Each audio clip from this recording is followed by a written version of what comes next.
Good evening, ladies and gentlemen, and welcome here as we continue on the 52nd season of the RTG Talladega Challenge Series. Race number 4 of the season takes place here tonight as we prepare for another 66 laps of high bank super speedway action. I'm Seth Cole alongside of Zach Fremont. Zach, we're getting close to the first half of the regular season coming to a close. Yes, sir. Week number 4. We've got 3 different winners. This is week 4. Could we get winner number 4 tonight? We saw week number 2 where we thought it was Tim Nofsker, but after official review ended up being given to Billy Ellisor, which left last week's winner as Bob Seminara. One of the members of our Florida gang, as we know, Joe DeSpirito, Bernie Mobbs, Bob Seminara, those 3 names that you always see up at the top of the starting field. And tonight's going to be no different, Seth. So Joe DeSpirito bringing home pole position number 3 on the season. So we're seeing a little bit of a repeat of what we saw last season. However, with the way that he qualified last season, it certainly worked out for him in points. It definitely did. The question now is, are we going to see Joe DeSpirito find victory lane sooner this season than we did last year? Of course, it took him until the playoffs to finally find victory lane, and that's when the 24 team just caught fire and eventually went on to be a back-to-back champion. Last week as well, Bob Seminara was able to win last week's race from the pole going coast to coast. Maybe one of the most difficult things I think that a driver can possibly do with the way that super speedway racing takes place. DeSpirito here today, trying to see if he can do the same thing as his Florida boy teammate there, Bob Seminara, did last week. We'll have to see if that's going to be the case. But one thing that I noticed as well here, Zach, coming into this 4th race, we've had 3 different winners, as you said. Josh Metallic, Billy Ellisor, and Bob Seminara. What all 3 of these drivers have in common is they all made their way into the playoffs last season. Not all winning their way in, but they were all playoff contenders. Do we see that trend continue here today? If we do have a different winner, is it a driver that was in the playoffs last season, or do we see a driver make their way into the playoffs that we didn't see in the championship hunt last season? You know, Seth, I think that's a really difficult call to make, just given the nature of super speedway racing. And as we've seen over the last half of last season and the majority of this season, when trouble breaks loose in the field, it doesn't matter where you are. No place is exactly safe. So as we've talked about many times, attrition and making it to the end of the race being one of the keys to making it, and being able to put yourself in contention for a victory. So I think it would be great to see multiple different winners on the season. However, I wouldn't be at all surprised to see one of our, regular names in victory lane at the end of the night.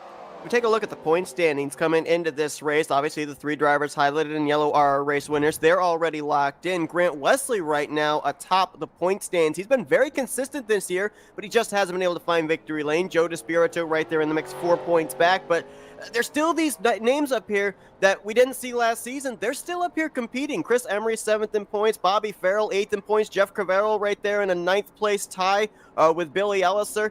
Don't count these guys out, because there is still the possibility we could have quite a number of multi-time winners down this stretch and have a couple of drivers point their way in.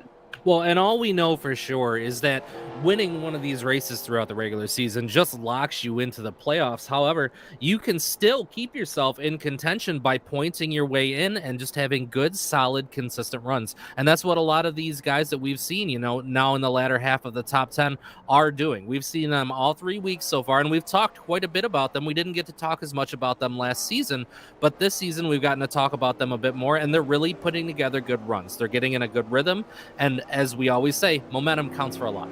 Well, the question of will we see a driver that wasn't in the playoffs last season make their way into the playoffs this season? If this driver, who is our pre-race interview tonight, is able to do so, going to victory lane, he would be in the playoffs for the first time since season 50, and we're going to talk with him now, the driver of the number 77 Chevrolet, Donnie Garrett. Hey Donnie, it's Zach and Seth up here in the Flatout Racing Network studios. You got us? I got him. You guys, the dynamic duo. What's going on? Well, man, here tonight, you've got a chance to, maybe in this 4th race of the season, get yourself a win and get into the playoffs, but you're also situated very nicely in points, 5th in the standings. So with that being said, what's the goal here as you guys are getting closer and closer to the first half of the regular season? Top 5s, top 10s. I got a top 5 and top 10 of them to death. And last year I went for the wins, and, I took a 4th place finish and turned it into a 20th place finish. So tonight and moving forward, my focus is top 5s, top 10s, and just try to stay out of trouble. I got a lot of other people's troubles last season, and trying to avoid that this year. And so doing pretty well so far. And like I say, tonight, just going to do the same thing, just ride along and see where it takes me. Hey, Donnie, it's Zach. Good to talk to you, Nature Boy. Hey, so listen, we heard you just say just a second ago that you're going to really work on the consistency, top 5s, top 10s, keep yourself in contention for the playoffs at the end of the year. That being said, we've seen you multiple races now, right at the end of the race, be there in contention for the victory, but not quite be able to pull it off. What's it going to take to get you there? Help. Last week, Joe wasn't going to push me. I mean, his teammate was on the bottom. And I mean, he could have easily pushed me by, but he didn't. And I don't blame him. I mean, that's team racing. But I need help, and I don't have no teammates out here. But that's what it takes to win these things. But sometimes that can help you. That can be to your advantage too. Not having a teammate, because then you ain't got nobody you got to worry about. But all those guys are great drivers, and boy, it was a great finish last week. I just need a little bit more. And I could have won that thing, but man, I was just glad to get the finish I did. And moving forward, that's what I got to do. I got to just keep doing those kind of finishes. Last season was the first season I ever missed a chase, and one of the only times I've not been in the Final Four. So that was hard to swallow. And so I got to get back to my winning ways and get back to those top 5s and 10s this year. And hopefully we can get this old Clips car in victory lane tonight, and we'll see what happens. All right, Donnie, well, you're rolling off 9th place here tonight. Best of luck, as you said, trying to top 5 these guys to death. You got 2 of them in the first 3 races. Hopefully you can get another one. Maybe this time it'll be a P1. You got it. But, hey, I want to give a shout-out to my ODG boys. They're going to be watching tonight.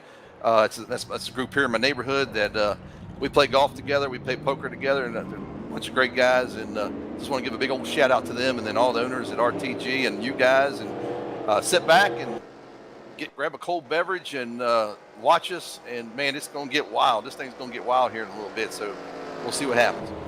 That's Donnie Garrett. He's going to be trying to see if he can pick up, as he said, a victory and get himself into the playoffs for the first time since 2 seasons ago, season 50. Zach, let's take a look at some of our keys to the race here tonight, and a couple of new ones here for these drivers in particular as we've reached this portion of the season. As mentioned, we're getting close to the midway portion of the regular season, so drivers, I think, need to take a look at where they currently are in the point standings, kind of assess their point standing situation, and kind of have their pre-race strategy accordingly. Obviously, for guys that have already won, they're going to go all out. They're trying to get more points. They're trying to get a better seating when the playoff grid is put together. Guys that are hovering just inside or just outside the top 10 in points, they might be a little bit more conservative early on, keep their cars clean, then try and make a charge at the end. Then there's those guys towards the back that maybe just inside of the top 20. I think they're also in the same situation. Get up there, try and win the race, and wreck trying. Yeah, I think you're right, Seth. I think anybody that's, within that top 10 is feeling pretty confident and pretty comfortable right now. But if you're in that 15th or lower position, you really got to start thinking, okay, I really need to start making up some more points out here on the racetrack. And what's one of the best ways to do that, Seth? That brings us right to our point number 2. Beware of your lightness in the tri-oval, because we've seen these guys get in big packs, get into close quarters. And when that happens, what does that spark off? Well, it sparks off our next point, the big one. I mean, it happens everywhere. Daytona, Talladega, whatever super speedway, it's always looming around every corner. You want to be in the right place at the right time to avoid it. And 2 weeks ago, we saw it happen off the final corner on the final lap. Absolutely. So that's also something you got to take into consideration, bringing us to our final point. You got to start making moves before lap 63, because once they get lined up around you and everybody get racy, you never know if you're going to have room to make that move to get up front or if it's going to stay under green. As we take the green flag for race number 4, leaders now side by side down into turn number 1. Joe DeSpirito, 3rd pole of the season in 4 races, looking for win number 1 on the season here in season 52. Bernie Mobbs on that top side. Chuck McClure giving the drafting help on the bottom. Now he gets left as DeSpirito jumps up to the top. It's going to be Bob Seminara trying to help push that inside line with the 17 leading it.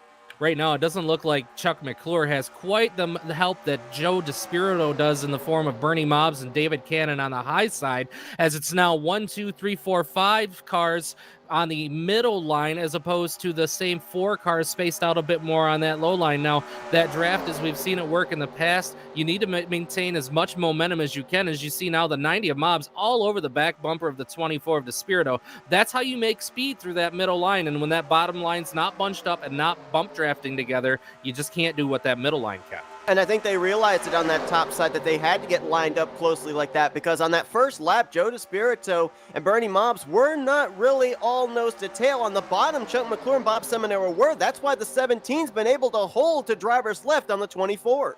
Absolutely, as he still remains right at about the left rear quarter panel of the 24 of Despirito. Looks like Seminara now getting up on the back bumper of the 17 now as they head off into turn number 3. Despirito with about 1 car advantage over the inside line before you get back to Mobs. A third line now forming about 7 rows back as we've got our first 3 wide of the night. It looks like Sonny Tallman, the 28 of Mark Paglia, and Josh Metallic as they bring it through the tri-oval. No surprise to see Josh Metallic this early on trying to get that third lane going. I know Josh is one of those drivers at the super speedways. He does not like to ride. He likes to go, and so he's trying to see if he can recruit some other drivers up there. Dave Melson, Richard Martin, and Wayne Pribnow right now up in that third lane as they're trying to get alongside of Bob Dixon and David Cannon. David Cannon, with his best qualifying effort of the season so far, started 6th in this race, 3rd car in that middle groove. So something really interesting that I'm seeing here, Seth, is that third line, they're making a lot of time on the rest of the field. Even more interesting than that, there was only 4 cars that did it.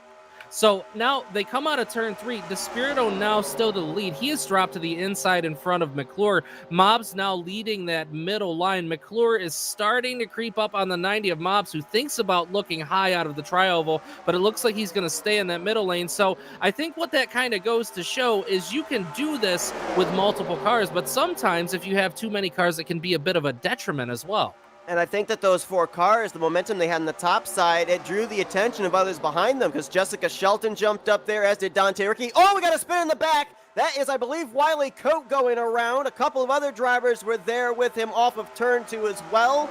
Looking to see if the caution's going to come out for that. No, it is not. The spin did not take place until the car was down below the yellow line on the apron. And that's interesting because I think there was a third car. It may have been the 60 of Perry Bond that was down there as well, but they did spin off the racing surface, so we are still currently clean and green. Didn't appear to break up the field too much, as it looked like it was kind of toward the back of the pack just a little bit. So now Despirito, McClure, Seminara, they were occupying that low line. They've moved back up to the middle, so we're sort of in a single file back to about 8th or 9th position before our first double wide battle out of turn number 2.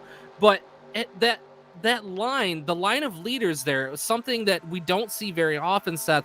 You saw Despirito, McClure, Seminara, they were all in about the middle of the track, but as you got to around Bernie Mobs, Bob Dixon, they started drifting down the track a little bit. So I'm kind of curious if they're trying to maintain draft, trying to scrub a little draft, not take too much momentum in there, but we don't see that very often. And you talk about drivers seeing the air to be able to get runs. Right there was case in point with Jeremy Jeffries. He got the toe off the back of David Cannon, and as soon as he got to the back bumper, jumped up to the outside trying to help the 8 of Grant Wesley. The 3 drivers that were involved in the incident off of turn 2 that all were able to continue on were Wiley Coate, Dave Earlywine, and John Godfrey. So those are 3 drivers now that are hoping and praying for a caution to come out, because they have lost a lot of touch with this lead group. Yeah, and then the leaders close in on Godfrey. Godfrey's going to keep it down on the apron of the racetrack. Looks to be off the pace just a bit, as we now see Bob Dixon, or Donnie Garrett rather, he's going to jump out to the outside line. David Cannon is going to follow him, so that's going to break up the pairing of Jeremy Jeffries and David Cannon that we just saw, as Jeffries decides the move to make might be down to the inside. It looks like he's got himself up to the 6th position, but on his outside looks to be the 77 of Garrett and the 003 of David Cannon. Josh Metallic now tagging along behind that as well. And they were 3 wide back here, almost 4 wide for a brief moment. Jim Black trapped in the middle. He's now going to get it down to the inside behind Hank Middleton in the 2, just ahead of the 56 of Jeff Crivello, and now we're going to go 2x2 down this back straightaway. That incident that we had off of turn 2, though, when we saw the airborne Wiley Coat machine, actually was not where I thought the wreck was going to take place, because just prior to that off turn 2, Donnie Garrett pushed up off that inside line up into the middle groove and almost got into Bernie Mobbs. So nice job being able to keep it together there, but we saw similar situations last week as well, with drivers on that inside line pushing up into the middle groove. I think Sonny Tallman was a driver that had that happen to him last week. There was another driver as well, so that seems to be a trend that we're following this season with these drivers. Well, and that's another reason that these drivers kind of scrub off speed on the bottom of that racetrack, because it does get really pushy. And with the way that they have the setup in this car as it stands right now, you can get that third gear up to about 183, 184 miles an hour. It's going to be pegged, but you can do it. So when you shift into fourth, it's an extremely, extremely low gear. It's far lower than most people would expect it would be on a super speedway. So I think they're just carrying that much speed, Seth, because as we see them come into the tri-oval, the 003 of David Cannon is at 199 miles into the tri-oval, and the length of that straightaway between the exit of turn 4 and the entrance of the tri-oval is shorter than what it is down the backstretch. So you're taking around 199 miles an hour, and that's steady in the middle line. But when you're running competitively, trying to give a run to that middle line on the bottom, that 199 miles an hour gets really light in the front end really, really fast. Taking a look there at some drivers that are going all the way down to that inside line. The 616, new colors for Jerm Lewis, kind of trying to channel his inner Brad Keselowski in that Worth Ford Mustang. Right behind him, Chris Emery in the 222. Both of those drivers finished really well last week, finishing top 10 for both of them, and trying to see if they can work back to the front here in this one. They got Richard Martin down there with them, and before they dropped down to that extreme inside line, we were kind of seeing what we've seen most of this season as well. Side-by-side racing, but both lanes sharing that middle groove. Absolutely, and that's just the fast place to be. Now, they can do it. You can keep these cars relatively steady as long as you don't have too much side-to-side, any sort of warp issues or anything like that. Spinner! And up almost over it was Mark Paglia. Still no caution, as that apparently again was below the yellow line. Solo spin off of turn 2. Mark Paglia, you saw the rear end of that car pick up as he spun down toward the inside of the racetrack. As Seth mentioned, no yellow flag, single car incident, spun down below the yellow line. So they're still racing at the front of the pack into the tri-oval. Wiley Coat was just coming off of pit road. John Godfrey has gone a lap down, and Dave Earlywine, who was involved in that earlier incident off of turn 2, he's actually retired out of the race, only got to complete 6 laps in this evening's festivities. Yeah, it makes me wonder how hard Dave might have hit that inside wall when he spun down the racetrack. We saw the 711 of John Godfrey pretty well off the pace, and if Earlywine's damage was worse than that, then I can only imagine why he might have called it. So right now, 3-car breakaway at the front of the pack. It's Joe DeSpirito, Chuck McClure, Bob Seminara. Then you've got about a half-car length back to Bernie Mobbs on the inside middle, and Donnie Garrett now working on the outside line. So Bernie Mobbs has about a car length back from him before you get to the 143 of Bob Dixon, but that upper middle line right now has a solid 5 cars being led by Donnie Garrett. David Cannon is right there, Josh Metallic, Wayne Pribnow, and then Rodney Sullen's right behind them. Dixon now losing just a little bit of ground into turn 1 as we've got a 3 wide. Yeah, they get split 3 wide, does Dixon. That's going to hurt that inside line even more. The momentum is on that top line, that upper groove there is, Bernie Mobbs, that's a terrible place to be with some side-to-side. Looked like he was thinking about maybe dropping to the back, but instead he's going to drop down. It settles out, so he'll tuck in line in front of Jeremy Jeffries. But boy, that 77, 3, and 39, they have been locked nose to tail for the last 3 laps or so. That's why Donnie Garrett might be challenging for the lead this time through the tri-oval. Yeah, Donnie Garrett's going to have the lead as they come across the start-finish line. Joe DeSpirito, Chuck McClure, Bob Seminara worked their way down low. Not sure if that was to pick up the 90 of Mobbs or not, but you saw just how much momentum they lost when they made that transition from the middle to the bottom. Just something that we always go back to week after week. The middle line seems to be the superior line with the way that these cars are set up, and now with those cars lined up back there, you see Joe DeSpirito really can't get a whole lot of a run on that middle line. It's just not a whole lot that he can do. If that last time around had been the final lap, Donnie Garrett would have edged Joe DeSpirito by 2/1000ths of a second. He is now clear to the lead. Now we'll see if he's going to drop down in front of the 24 or try to continue to pull that outside line along as they make their way around the 6 of Wiley Coat. That's going to put him a second lap down. So Wiley Coat, I'm not even sure right now if a caution would save him. He may get one of those 2 lucky dogs, but I'm not necessarily certain it would put him back on the lead lap at this point in time. Yeah, and that middle line, man, they're just doing really good, holding steady right there. DeSpirito had a little bit of a nose off into turn 1. Looks like he has about a clearance to his outside. Chuck McClure now pushing him. I think a real problem right now could potentially be that 90 of Mobbs. Is just as we say that, he drops down to the inside of that racetrack. We saw the same thing happen to Mobbs last week, Seth, but that's really the good sportsman play right there to do, because we've seen warp issues cause major wrecks out there on the racetrack, and you see he's just going to wisely fall back, wait for that to settle out, and work his way back up later in the race. Yeah, and I think that really, too, that helps the inside line. Obviously, internet connections, nothing that somebody can help. And so Bernie Mobbs, as you said, dropping back there, doing the driver's etiquette thing. But the problem was it was hindering that inside line because Jeremy Jeffries didn't feel safe enough to go up there and have that tight draft with the 90 machine going back and forth. Now he's able to pull right up to the bumper of Bob Seminara, so we might see that inside line start to get back momentum that they were lacking a couple of laps ago. Absolutely, and Joe DeSpirito now with a little bit of an advantage off it too, but it looks like Garrett's got the momentum down the back straightaway. Cannon's going to get to his rear bumper about the same time that McClure gets to the bumper of the 24 of DeSpirito. Still about a half car length has Garrett in that middle line as they pass by the 28 of Mark Paglia, who we just saw spin to the inside of the racetrack a couple laps ago. Want to check towards the back here because they are 3 wide, and as you mentioned, they're catching up here to the 28 of Mark Paglia, so hopefully they'll settle themselves out to be able to make it around him, and indeed they do. So looks like there will be no issue here getting around the Motorcraft Ford, but Mark Paglia now falling a lap down as Cy Jones about to do the same. This again is going to really hurt the efforts of drivers like John Godfrey and Wiley Coat, who were relying on a caution to get at least 1 lap back. Now those two fall outside of the lucky dog positions. The 7 and the 28 now are currently in the free pass areas. Yeah, and I think honestly, once the cycle is out, it's probably going to be the 28 of Paglia who's in the best position, because Cy Jones is going to continue falling back until he can get the full effect of the draft off the lead cars. So Paglia sitting pretty steady, looking pretty comfortable as you see him riding around right now with the 6 of Wiley Coat back up toward the front of the pack. It's still side by side. Garrett comes down, gives just a little bit of a side draft to the 24 of DeSpirito.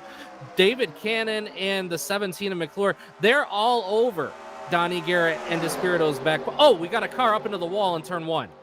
That Rodney Sullins? No, it wasn't Rodney Sullins. It was, I believe, the 9 of Chris Elliott getting up and into the wall. Chris Elliott was the points leader heading into race 2. He now finds himself down 12th in the standings, and that lost him the lead group as well. No caution, however. We've dodged quite a few bullets here that we thought potentially could be cautions, so I'm going to say it. Hopefully I'm not jinxing it here. We've yet to see these drivers this entire season make it to the first round of green flag pit stops, and McClure's coming down. So finally, race 4, we're going to see a round of green flag pit stops immediately after taking the green flag. And there's a pretty good group of cars that made it down pit road clean and safely, so they're going to have a pretty good advantage out of the pits here because they're not as big a group as what's still left out on the track. And you got to remember, the more cars that are in the group when you come in for green flag stops, the more chances there are to run into some sort of trouble. So I believe Tim Nofsker was another car, couldn't make out the other cars as they darted down, but there was at least 7 or 8 cars. I would expect to see more of the leaders, probably the inside line ducking down this time by Seth. Chuck McClure, Tim Nofsker, Dante Ricky, Chris Emery, also Jerm Lewis, Manny D were amongst those that were down pit road. I believe Bobby Farrell came down, as well as the lap machine of Mark Paglia. Here comes Joe DeSpirito to pit road. He's going to bring Jeffries, Seminara, Elliser, Wesley, and others. Yep, and again, they all make it on a pit road clean and green. Didn't see any incidents, no cars out onto the grass, anything like that. So they're going to be another solid crew that's going to be making their way back out. Right now, currently, your leaders still the 77 of Donnie Garrett himself, the 003 David Cannon, the 39 Josh Metallic, and company. As you see them dodging and weaving through slow cars merging out onto the racetrack. These cars are all kind of in the middle of the track, which I'm not. Whoa, and the 616. Oh, gracious. I think there might have been a little bit of contact there. If there wasn't, I can't believe that there wasn't. But, so I can't believe so many of those cars were right there in the racing line. There's cars going around there. Terry Bombard, Chris Elliott, Dave Melson, Sonny Tallman, Donnie Garrett, and there was another car, I think that was Glenn Harris, going up the track. Caution this time is going to wave. Almost every one of those cars that came in for that round of green flag stops got wrecked out, including the car that came down in the lead position, the 77 of Donnie Garrett, Seth. So I'm not sure what sparked that off, but whatever happened, somebody came sliding in from behind that pack and took out just about everybody that was working to come down pit road. I'm not sure who it was that made the initial contact, but I know that someone ran into the back of the 10 of Terry Bombard, because he was the one that I saw go shooting into that pit road group. And I'm actually hearing that the 39 of Josh Metallic, who stayed out, he's questionable whether he's going to be able to make it back to pit road. He is clutching that thing for all it's worth, hoping he's got enough Sunoco to be able to get back to his pit stall here. Is with the frozen field and picking up the pace car, he inherits the race lead, but obviously will give it up when he comes to pit road this time around. Yeah, I think Josh is going to make it around just fine. He throws that thing into fourth gear and clutches it just a little bit. He'll make it back in if he's made it this far around so far. But I'm really interested in seeing the replay on what happened. Now, Seth, as I was talking about, as that wreck happened, there was a lot of cars, a lot of slow cars merging right in front of the leaders in turn one, coming off of turn two, down the back straightaway. And I can't help but wonder if it was something along those lines that started this whole incident. Well, here's the interesting thing. I think that you're exactly right, that it played a big factor, because I think Terry Bombard was trying to come to pit road, but because of all the slicing and dicing they had to do, he was up top 3 wide. And while he was trying to get his car slowed down to get to the entrance of pit road, he had drivers who had already been to pit lane, the 9 of Chris Elliott, the 28 of Mark Paglia behind him, and it was the 9 that got into the back of the 10 who was trying to get to pit lane. So with all that jumbling around on the back straightaway, I think that's what led to the 10 being pinned where he was. Absolutely. And you see the speed at which that wreck happened, which is why none of the leaders who had slowed down at that point to enter onto pit road at speed limit were safe from that. They all got completely taken out from behind. And, I can't even fault the 10 of Terry Bombard for that, because if you look at that replay again, he came down the racetrack to try to get into that second groove to get woed up to come down. But when he did that, the car in front of him had slowed even more. So he had to work back toward the outside before he got tagged by that 9 car. Now, drivers like Sonny Tallman and I believe Dave Melson, they ended up getting swept up in that. Those were drivers that were coming down pit road around the 5th, 6th position at the time. Donnie Garrett was not involved in that. What happened to him was Hank Middleton in the 2 was coming to pit lane just ahead. When Donnie Garrett got on the brakes, he got into the back of the 2. That's what spun him nose first into the inside wall. So yeah, that was not a good time to be that group of cars, and it was something that we had just talked about a lap or two before that. The bigger the group of cars coming to pit road, the better the chances are of finding some sort of trouble upon entry, and that's certainly what we saw. Caution going to come out here for the first time tonight, but I do believe this is the furthest the drivers have made it since the initial start of the race before getting their first caution of the day. So they made it, I believe it was to lap 19 before that caution came out, and it looks like we're going to have a few drivers take the wave around here. Race leader looks like it's going to end up being, I believe, the 8 of Jeremy Jeffries after all of that. I mean, at the timing of that caution, the field is frozen. They have to come and pick up the pace car, and I think that the 8, the 88, the 24 who are going to cycle out to first, second, and third, they were running at the time around the 5th, 6th, 7th positions, but with everything cycling around, when they came back to the start-finish line, they ended up being the race leaders. Yeah, so really interesting sort of scenario. You got cars that stayed out. You've got cars that had already pitted. We had some cars that were laps down prior to that incident happening. Guys trying to sort themselves out, coming off the pits, coming into the pits. That just goes to show you, Seth, how fast things can get hectic here in these sort of races. Now, I think that would still count as making it to green flag pit stops because Yes. we had two groups prior to that third group come in and make their way off of pit road. But again, that just calls to nothing about this form of racing is easy. And even when you think everything is good, man, you better think again. Also, the other thing too is when these drivers are trying to get down to that 55 miles per hour to come to pit road, it's very difficult to gauge just how much damage was sustained by the drivers caught up in the wreck. Now, from the camera angles that we had, it looked like it was relatively minor contact that was made with every driver that was involved in that incident at the entrance of pit road. But again, it's kind of those things where what looks like it's not that hard a hit turns out to actually be very detrimental to the speed of that race car, and then something that looks like it's going to be really detrimental and be a lot of damage, and that car's going to be off the pace. Next thing we know, they're up there inside the top 5. Well, and that's something that we've spoken about with Jessica Shelton, something that she's done multiple times throughout last season and even so far this season. When she finds herself in trouble, a driver like that, she comes in, gets all the damage repaired. Even when that car is completely torn up, you're still competitive. You may not be able to hang at the very front of the pack. You may not be the fastest car out front, but as long as you can maintain that draft and stay with a fast group of cars, you've still got a legitimate shot at getting a decent finish out of the deal and making it a good points day.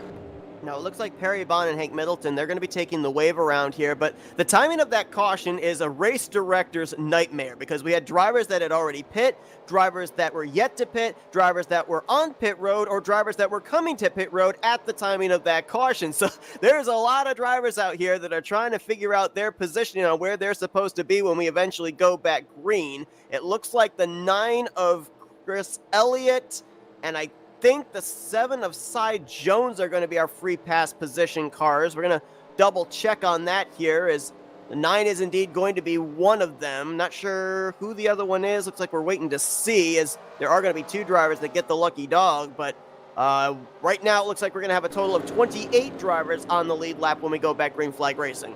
And we've still got a majority of the field. Again, something that we didn't get to touch on because we didn't quite have time to run through the running order tonight. We still had a large group of cars again tonight. I think we're averaging about 34 cars on Thursday nights on a weekly basis at this point. So it's a lot of cars. And again, it is only lap 23. It'll be 24 when we go back green flag racing. If you're only a lap down, you've still got a legitimate shot, if you can keep your car out of trouble, to get yourself into a free pass position. So I think that's what those guys got to be focused on at this point. Right now, only 2 drivers, 1 lap down. That would be Cy Jones, who I think he's going to the back of the pack right now in that 7 machine, as well as the 92 of Bobby Farrell. So for them, they'd like to see a caution sooner rather than later. Another driver has retired out of the race as well. About 5 laps ago, Manny D brought the Alliance Truck Parts Ford Mustang to the garage area, so he will finish 34th. Dave Earlywine, we already mentioned, out of the race in 35th. It's going to be Jeremy Jeffries who will get us back underway. Grant Wesley in 2nd, Joe DeSpirito in 3rd.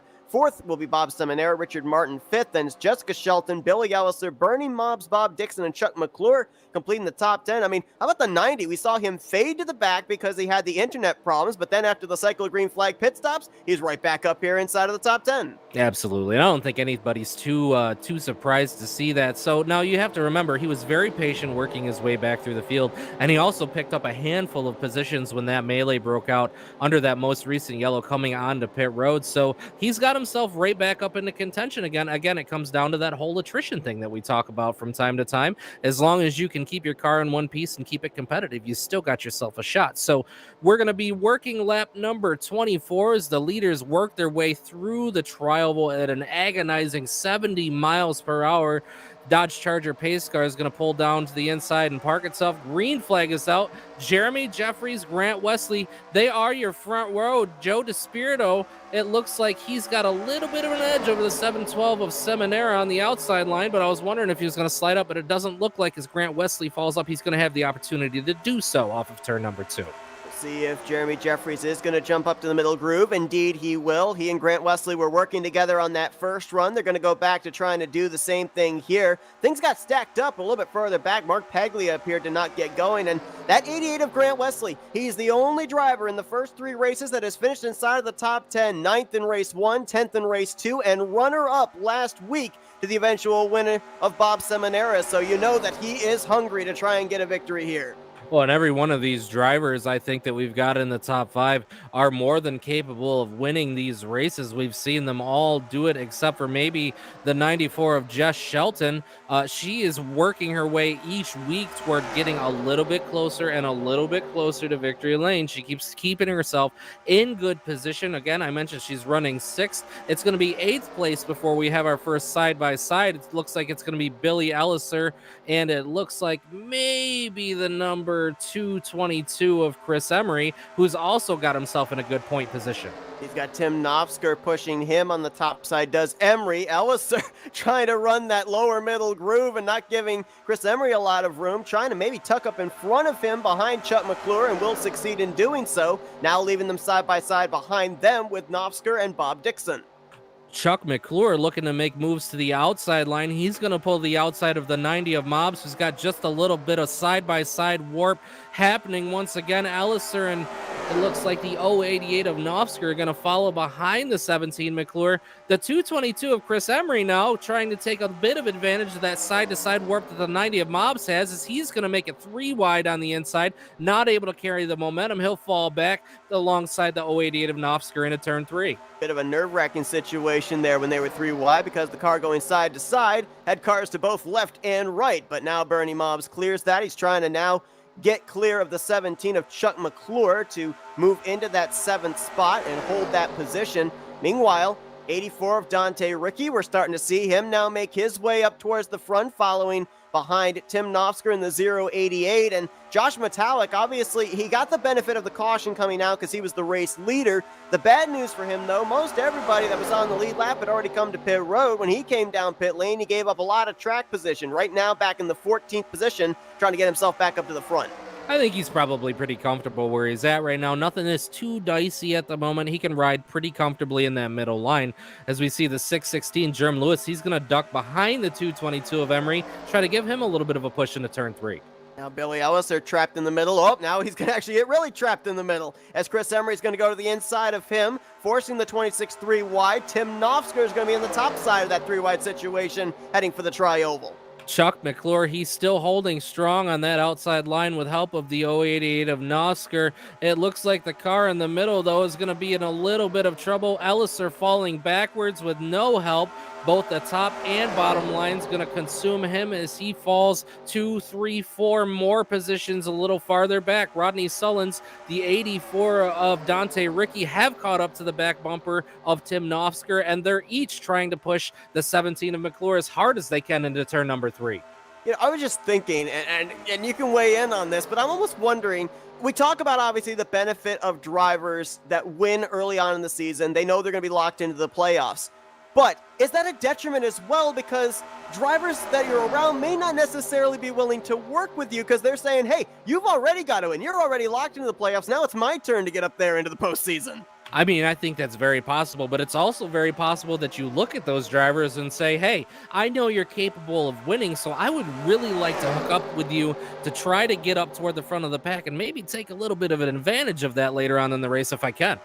Well, we're used to seeing this grouping here, the 17 and the 088. The only one that's missing from the trio that we saw work so well together back in season 51 is the 39 of Josh Metallic, but Chuck McClure trying to get that outside line moving. He's alongside of Jessica Shelton right now for what would be 6th place, and that 17, 88, and now 84 look like they're lined up pretty well. We saw Donnie Garrett make the outside line work during that first run. We'll see if Chuck McClure can do it this time. Yeah, I was kind of waiting to see if Jess Shelton was going to take a look out there and see if she could get the push from the 17 of McClure, but it looks like she's pretty steadfast with staying on that inner line. So we've seen 3, 4, 5 cars work in that middle line and top line by themselves, but right now I can't help but wonder if maybe there's not just not quite enough of a push happening in that line as what there is at the front of the pack.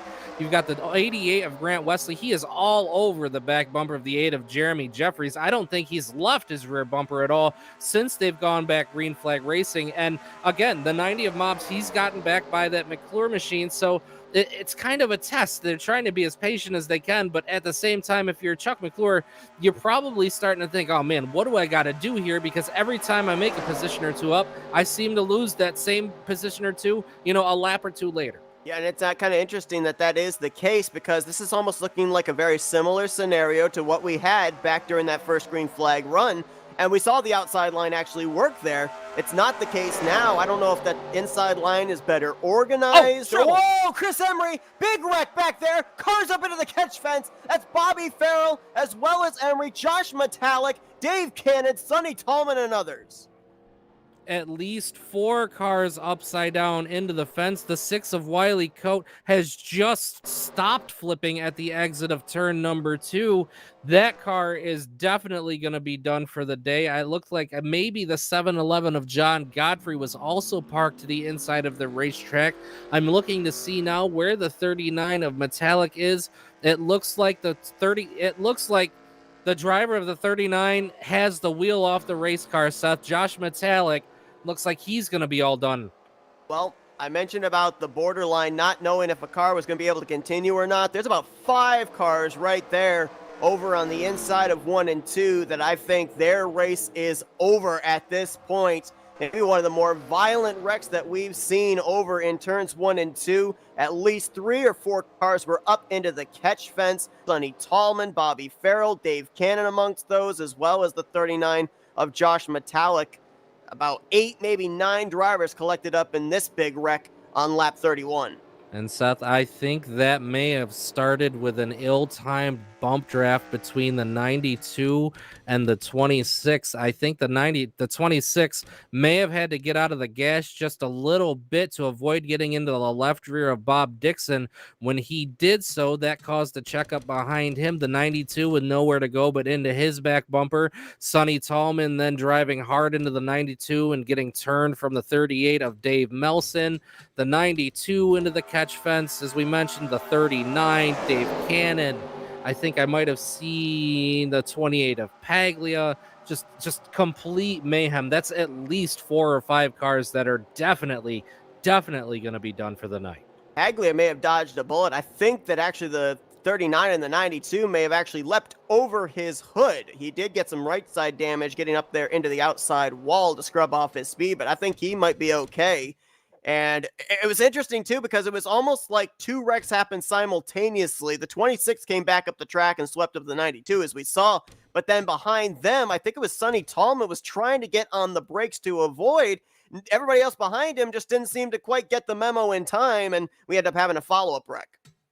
Absolutely. And that's just a case of cars driving. And that's, right about, where Metallic was, is where guys were trying to start making some moves and making a little bit of progress, and maybe just a little bit of that anxiety and that impatience that you get, Seth, that we were talking about when the field's just grouped up but not really moving. We saw there wasn't much movement on the inside line, not a whole lot of movement in that middle line, and cars just trying to make up as much ground as they can until they were essentially just literally driving through each other's back bumpers. Well, it's a wreck like that. If you're the 39 of Josh Metallic, obviously it hurts. You want to rack up more points, but to have that win in your back pocket, that's at least a little bit of a silver lining in the cloud when you're involved in a wreck like that and have to make an early exit. Well, and we saw how hard Josh Metallic had to work at the end of the regular season last year to make it into the playoffs. He had a lot of bad luck throughout the season last year, but it looks like this season, that week number 1 win going to pay dividends for him, as he's going to be loading his car up and making his way back home. So I think unofficially at this point, maybe 8 or 9 cars swept up into that absolutely ferocious wreck, Seth. That's definitely one of the worst wrecks that I think I've seen since I've started broadcasting with you guys at FRN. It's also one of the worst wrecks to be involved in as well. I mean, as we've seen wrecks over in the trial. We've seen wrecks on the back straightaway. We've seen wrecks on the entrance of pit road. normally Talladega is a spacious enough track that unless you take a real violent hit to maybe the front end of your race car, you're more than likely going to be able to continue. But when you go up into the air there, especially with a high banking over in 1 and 2 and 3 and 4, and you get up into that catch fence, it just rips the car apart. It doesn't matter whether it's realistic damage or moderate damage. More than likely, you're going to end up with some kind of engine problems. That's why Metallic is out. David Cannon has now called it an evening, along with Bobby Farrell and Wiley Coates. So at least 4 drivers falling victim to this wreck that we saw take place, our second caution of the day. Yeah, that's a real shame, especially for David Cannon in the 003. We've seen he's been with us all season long, but cannot seem to catch a break even through week number 4 here this season, and he's going to end up parked out early again. So the number of cars on the racetrack is certainly dwindling, Seth. We are now working lap number 34 of the leaders. They have come in topped off on gas. I believe next time by we should be getting the 1 to go signal. Lucky Dogs wave arounds will be working their way back toward the front of the pack as they come off pit road. So we're about the halfway point of the race. We've taken a lot of cars out of contention now at this point. We know that they have to make at least one more stop for fuel. What's the play now? Do you think you start thinking about going right now, or do you think you start waiting, or do you think about waiting until after that round of pit stops? I think that we're going to see drivers still make moves in this run, and the reason being, there is the potentiality that we could end up going green the rest of this race, and we've heard from drivers that, obviously that final pit stop's important, but it's how you position yourself prior to that for that final pit stop that also plays a factor into whether you're going to win this race or not. So I think we're still going to see some slicing and dicing, maybe not to the extreme of what we saw in the first 20 laps of this race, but certainly drivers going to be trying to position themselves for that final pit stop in an attempt to try and win this race here, as it looks like it's going to be Cy Jones and John Godfrey getting the lucky dogs here. This will put Cy Jones back in the lead lap. John Godfrey will be 1 lap down when he goes around the pace car. And another driver that actually retired out of the race that was not documented, 33rd place, Jim Black. He went to pit road about 8 laps ago, will retire out, along with, as we just mentioned, Metallic, Cannon, Farrell, and Wiley Coates. 7 drivers in the garage area here as we are past the halfway point of this race. And now Chris Elliott in the 9 coming down pit road. So pretty good strategy there. Got the lucky dog last caution, stays out, gets a bonus point for a lap led. Yeah, now we'll just have to see if he's going to have his car in good enough condition. We saw he was involved in a couple different incidents so far tonight. One pretty hard contact in the outside of turns 1 and 2, which, was oddly reminiscent. I believe Chris Elliott had a similar thing happen to him last week, Seth, if I'm not mistaken. I can't remember if it was at the opposite end of the racetrack, but going into the corner, car just shot hard up across the track into the outside retaining wall. Didn't get a chance to look back and see if there was any contact, but it kind of makes you wonder if it's a byproduct of something along the lines of what we saw with this last wreck, just guys just kind of stacking up as cars slow down going into these corners. Could very well be the case. And to answer your question about whether that 9 is up to speed, I don't know if he just didn't get a good restart last time, but prior to that wreck taking place, he had lost the lead group, was running about 3 seconds behind the tail end of the lead pack. So that car may not be up to speed. Remember, he ended up getting into the back of Terry Bombard with that incident off of turn 4. So obviously sustained some front-end damage, may have affected him for the rest of this race, but we'll have to wait and see if maybe that was just a poor restart the last time around, and if he actually is going to be up to speed or not, as it's going to be Bob Seminara now the race leader when we go back green, trying to go back-to-back here in these last 2 races. DeSpirito to his outside, then Grant Wesley, Jeremy Jeffries, Jessica Shelton now the top 5, Richard Martin in 6th, Chuck McClure 7th, Tim Nofsker in 8th, then Bernie Mobbs and Dante Ricky completing the top 10. If we look here inside of the top 10 of any drivers that did not make it into the playoffs last season, there's 3 of them, or actually make it 4 of them. You've got Jeremy Jeffries, Richard Martin, Chuck McClure, and Tim Nofsker. However, bear in mind that the 8 and the 088 were winners last season. Absolutely. They just didn't have the points to get them in the position that they needed to be to qualify. So we know that they're certainly capable of getting victories. We know that each of those drivers, we've seen The 43 of Richard Martin, we've seen him make it to victory lane as well as the 17 of Chuck McClure. So every one of those drivers absolutely capable, but it just speaks to the competitive nature of this series and the fact that anybody could win on any given week, given good luck and a little bit of strategy. So here they come out of the Trioval. Going to be a lap 36 restart. Jeremy Jeffries, Sir Bob Seminara, I apologize, your leader on the inside line. Joe DeSpirito is going to get a little bit better jump with the help of the 8 of Jeremy Jeffries down into turn number 1 now, side by side. Kind of interesting if you look at that inside line, lined up nose to tail, 2 drivers working together that were working against each other on the final lap of last week's race in race number 3, Seminara and Grant Wesley. Man, the 24 and the 88, I can't believe that they didn't make some sort of contact there at the exit of turn number 2 down the back straightaway. The Seminara will move up in front of his teammate, the number 24. That leaves the 88 of Wesley and 94 of Shelton down on the inside line all by themselves, about 3 car lengths back to the sloshing back and forth number 90 of Bernie Mobbs once again. Seminara with a comfortable lead. It looks like the 8 of Jeffrey is going to work up toward the back. Oh, another car down onto the apron.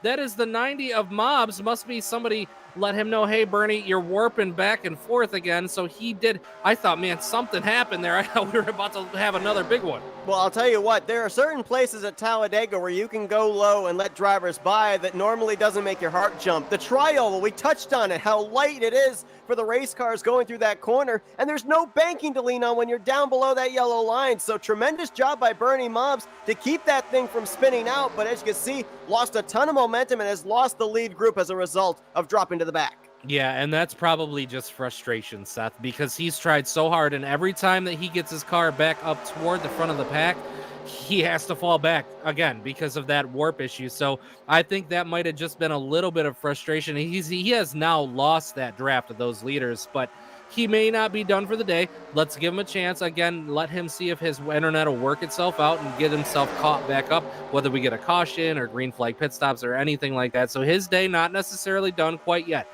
Back up toward the front, 4 car breakaway on the middle line, 712 Seminara, 24 DeSpirito, 8 of Jeffries, and a 43 of Richard Martin. On the inside line now, the 17 of McClure looking to make a little bit of a peek with the help of the 088 of Tim Nosker and the 88 of Grant Wesley.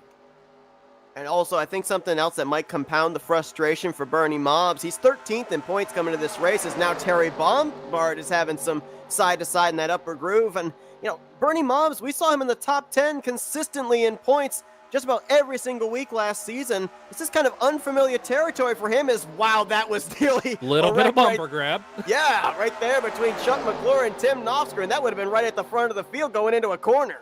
Man, that was close. But again, they straighten themselves back out. But to the point that you're making about Bernie Mobbs, he's done such a good job throughout all of last season and this season, keeping himself in contention, you know, to make a good run and stay in the top 10 in points. But so now 2 weeks in a row for Bernie Mobbs, you know, it's not just a tonight thing that he's had to keep falling back and working his way back forward. It's so far 2 weeks in a row. So yeah, that just compounds that frustration, as you were saying. How about that 10 car of Terry Bombard, though, making his first start of the season? And last time we saw him, it was on a replay spinning off of turn 4 while trying to get to pit road. All of a sudden, he has cracked the top 10, and he's actually doing a great job getting that outside line going. He and Hank Middleton were working together really well there, working their way up from about 15th and 16th, now up into where they currently run, which would be about 7th and 9th. Yep, and that's about exactly what they're doing right now. Nosker and Wesley, they're kind of stuck on that inside line.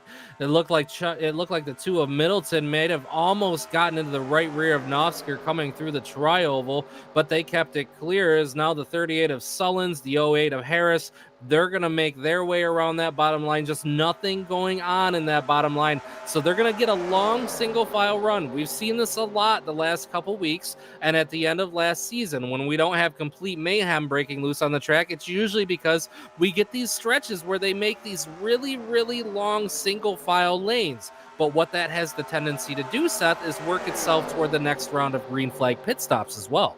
And if we go back to last season, the finale specifically, we know that you don't necessarily have to come down pit road with a large number of drivers to be able to win the race. Last year, it was John Godfrey winning the race when he came down pit road with 3 others on the final pit stop. So we'll see if maybe some smaller groups will come down pit road and maybe be those ones to watch when the field eventually cycles around if we do complete the entire round of pit stops under green flag. And just to touch on, 2 drivers did come down at 1 to green. That was the 9 of Chris Elliott and the 56 of Jeff Crivello. So we'll see if they try a little bit of strategy, if we do make that final pit stop under green flag conditions. Well, and we've seen Jeff Crivello in the past use this type of strategy to get himself up toward the front of the pack after yellow flags. There's been more than a few races now in the back of my mind, Seth, where Jeff Crivello has started in the top 5 and gotten himself some pretty good solid finishes as a result of that. That inside line, the 616, the 222, they've been committed to that yellow line here today. I think they've been making more 3-wide situations than anybody else as Jerm Lewis and Chris Emery now work to the inside of Glenn Harris and Mark Paglia. Paglia is hoping for a caution to come out here. He's still mired 2 laps down, hoping to get those 2 laps back, but time is rapidly running out. Sonny Tallman has actually brought his number 55 to pit road. We know he was involved in that big wreck over in turn 1. He's out of the race, and John Godfrey right now is the only car 1 lap down. If a yellow were to come out, he would be back on the lead lap as the second line is forming, and guess who? It's Chuck McClure trying to lead it again. He's got help in the form of the number 2 of Hank Middleton. Now, we know all of these drivers out here are capable, but maybe none more capable than in the 17 and the number 2 car. Hank Middleton, a guy that we didn't get to talk about too much in the recent past, has rejoined for season number 52, has been a constant name,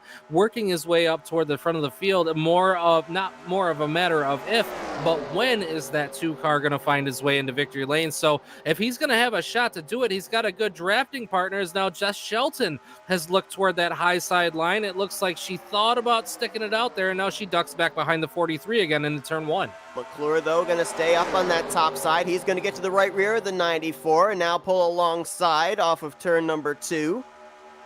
And it looks like maybe going to get alongside here down the back straightaway, but things starting to break up there around the 10th position.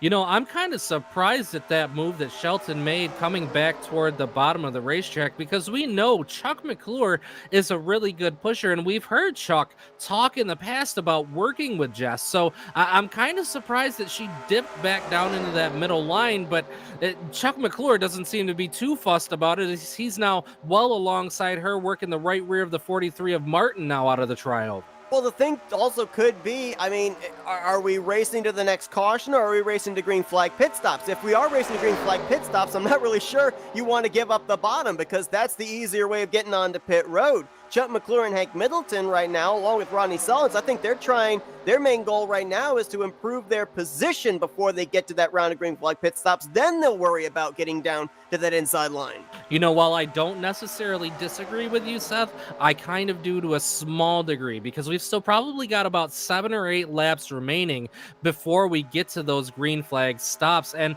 with the way that Chuck McClure is making his way very methodically on that high line, and even with only 3 cars up there, if they get another car, if Tim Nosker can catch back up to that group, I think we're going to see them make another serious run. But it doesn't look, oh man, almost big trouble as the Nosker car and the 143 made contact right about the trioval. I thought the 143 was potentially going to slide nose first back up the track, but a great save on the part of the 143 of Bob Dixon. And Dave Melson, it looked like back there, had to take some evasive action as well, not to get caught up in what could have happened there.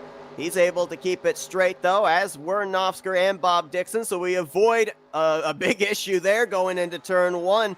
As back up towards the front, you've got about 8 drivers single file. Now it's side by side with McClure and Jerm Lewis, and while that top side, while Hank Middleton was definitely giving Chuck McClure some good shoves and locking the bumpers up, it just looks like right now that outside line is going nowhere. Yeah, no, there's just not enough cars. And the love that Hank Middleton is giving to the back bumper of the 17, he is not receiving in return from the 38 of Sullins. Now, that's not implying that Sullins is doing anything wrong, because sometimes when you're that last car in a draft like that, you don't have as much suck up to that car in front of you. So he was just not able to get to that back bumper, as we see McClure and the two of Middleton now going to go from the middle, the high to the middle, all the way to the extreme low line now in turns 3 and 4. And they lose Rodney Sullins, but they pick up Tim Nofsker there in that 3-car tandem. Looks like some issues again for the 10 of Terry Bombard. Now it settles out. They are catching the 90 of Bernie Mobbs, so a terrible situation goes worse for that driver as he's about to get trapped a lap down under green flag conditions. Yeah, Mobbs just can't really seem to catch a break, so that's unfortunate for him. Again, not totally out of the race. We've seen incidents in the past where we've had multiple yellows in the closing stages of the race, so if he can just kind of stick it out, he's not done yet. He can't call it over until that checkered flag flies, but right now, as we saw that double file, McClure still not quite able to make any ground up on that inside line. Jerm Lewis is now behind the 10 car of Terry Bombard. As we see that lead cars, they're kind of working down across and back up and back down the track again. That kind of concerns me, Seth, only because that's going to scrub some speed. And what that's going to do is group this pack up all over again. If they wanted to come to pit road now, they'd be able to make it the rest of the way on fuel, and a couple of drivers actually darted really low off of turn 4. Jessica Shelton, Grant Wesley, I thought maybe they were thinking about coming down pit road that time, but I think just based on the fact that there is the possibility a caution could come out during this final round of green flag pit stops, most of these drivers are going to try and run it out as far as they can.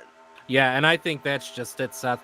Barring any major cataclysmic event under green flag pit stop, I think if we were to get another yellow flag at this juncture in the race, it'll be again at pit road entry. So I think everybody just trying to bide their time. They know that there's only a few more laps. Whoa! Bumby with a big side-to-side warp there. I thought he actually got into the 38 of Sullins. However, they somehow managed to avoid contact. Bumby now going to have to fall toward the rear of the field, much like we saw with the 90 of Mobbs. See if he's going to be able to latch on to the tail end of the lead pack. Looks like he will. Tucks in line behind the Krispy Kreme Chevrolet of Glenn Harris. Looking here at the 77 of Donnie Garrett. I mean, in the first half of this race, we saw him making a charge to the front, got involved in that incident on pit road with the 2 of Hank Middleton, and we really just haven't seen him make his way up to the front yet. I don't know if he's biding his time or if he actually does have some damage that's hindering his speed. He has some rear end damage there on the back bumper of his 77, but definitely not the speed that we saw early on in this race out of that machine. Is he biding his time? Because remember, as we heard from him in pre-race, he said, I'm trying to top 5 and top 10 him to death. Well, maybe right now what he's doing is setting up for that final pit stop to try and keep the streak going. Seth, you took the words right out of my mouth. That's exactly what I was about to say. I really think at this point he is doing just that and biding his time. He knows that there's not a lot of positions to be gained right now out on the racetrack. There's not enough lines out there being racy enough to gain any positions, so he's just kind of sitting in wait. Again, there's a chance that this whole pack could get broken up with this round of green flag stops. We've seen it in the past. If it's only 2 or 3 car incident entering onto pit road, it can slow up all the cars behind you while also not bringing out a yellow flag. So I think these guys got to be real careful as we see the first group ducking in right now in trouble off of turn 4. And that's going to be the 28 and the 38. And, oh, look at these guys all realizing the caution is out, trying to get back onto the racing surface. But I think that Tim Nofsker and Dante Ricky had already crossed the commitment line. All these other drivers, I don't know if some of them maybe made it onto pit road prior to the caution coming out or not. We'll see if they're going to just pass through, if they're going to take on service. But that throws all the pit strategy out the window because now everybody's going to be able to come to pit road and be good to make it to the end. Absolutely. So there was a little bit of contact there, Seth. I think that was a result of cars breaking down across the racetrack on the inside line, cars from the middle coming up, cars at the rear still trying to slow for all of that happening, kind of like we saw with that first incident. It looked like the 38 of Dave Melson may have gotten turned. I saw somebody make contact with him, and then it looked like his car shot hard to the right.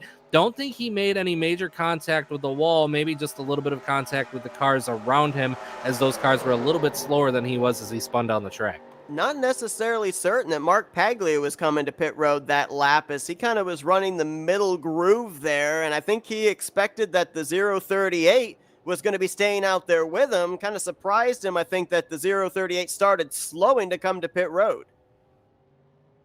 Yep, and just another one of the, and that's exactly what we had just finished talking about, Seth. If an incident was going to happen, it would likely be upon pit road entry. So that is one of the pros and the cons. When you have a big pack like that, it is a big problem because, you know, if they're 3 and 4 wide, racing cars need to make their way onto pit road, and it can get real dicey. However, it can work the same exact way when you have a long line of cars like that, because there's going to be multiple cars out of that line that are going to dive down different braking points, different entry points to the pits, and that all kind of comes together. And that's why we see a lot of these incidents take place coming onto pit road. We're going to take another look at this replay, and what we're going to focus on here is over on the left side of your screen. The flagman is there at the entrance of pit road, and he's going to throw the red flag out saying that pit road is closed. I think we're going to see that not even the first driver that was coming down pit road, the 8 of Jeremy Jeffries, is able to make it to that yellow commitment line right there. Yeah, he's behind the commitment line when the red flag comes out and the yellow flag is being waved in the flag stand. So I don't think anybody was able to make it onto pit road prior to the caution coming out. Yeah, no, I believe you're absolutely right, Seth. I believe every one of those drivers ended up having to just continue down pit road, drove themselves off, and did have to come down as these leaders are now coming off of pit road again from service. So that's a lot of position loss for those 4 drivers: Tim Nosker, Jess Shelton, in particular, Jeremy Jeffries. They were up at the front and now find themselves all the way back at the end of the pack. Now you see here, race leader Dante Ricky, he's actually dropping to the back along with Tim Nosker. The reason for that, they did not take service when they came down pit road, but they had already crossed the commitment line, then came out into the infield grass back onto the track. That would substitute as an exiting pit road unsafely penalty, so they're also going to lose a lot of track position. And that, I'm going to be kind of candidly honest with you here, Seth. I'm kind of surprised those 2 drivers in particular had that happen, because I didn't see them shoot across the grass, but it looks like the 8 of Jeffries, the 88 of Wesley, they're also falling back. It doesn't look like the 94 of Shelton is going to have to.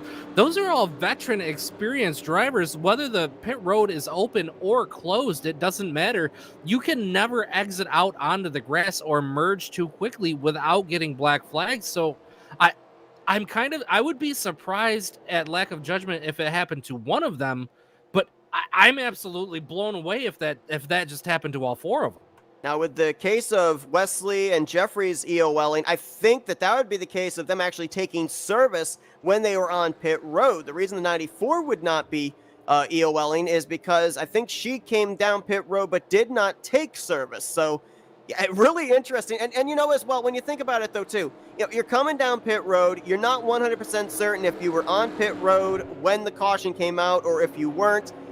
These drivers have to make split-second decisions. And so I think in the case of Nosker and Dante Ricky, they're thinking, well, worst case scenario, we may end up not getting a black flag. We may end up being able to keep our positions. Let's try that out. But as we're obviously seeing, that was not the case. Well, it's certainly going to make for an interesting race here in the final laps. We're going to have a lot of really fast cars that are going to be starting at the back, trying to work their way back forward. But again, Seth, as we've seen the first 3 weeks of this season, this leaves a huge a window of opportunity open for some of these drivers that we mentioned between 5th and 15th place in points to really make up some ground here. Now it's looking like John Godfrey is going to get the lucky dog here. He will be back on the lead lap. And you mentioned this is why you have to wait, because you never know what's going to happen. Bernie Mobbs is going to be the second lucky dog driver, so he'll be back on the lead lap. 26 drivers will still be in the running for this win when we go back green, but that caution again completely shuffles up the top 10. Joe DeSpirito is the race leader, but then you've got Crivello in second. Harris is now up to third. First time we've seen him even inside of the top 10 all night. Bob Seminara is in fourth. Donnie Garrett's now fifth. And look at the rest of this top 10. Jerm Lewis, Hank Middleton, Chris Emery, Chuck McClure, and Terry Bombard. There's a lot of drivers up here that are not only looking for their first win of the season, but their first win maybe overall or their first win since season 50.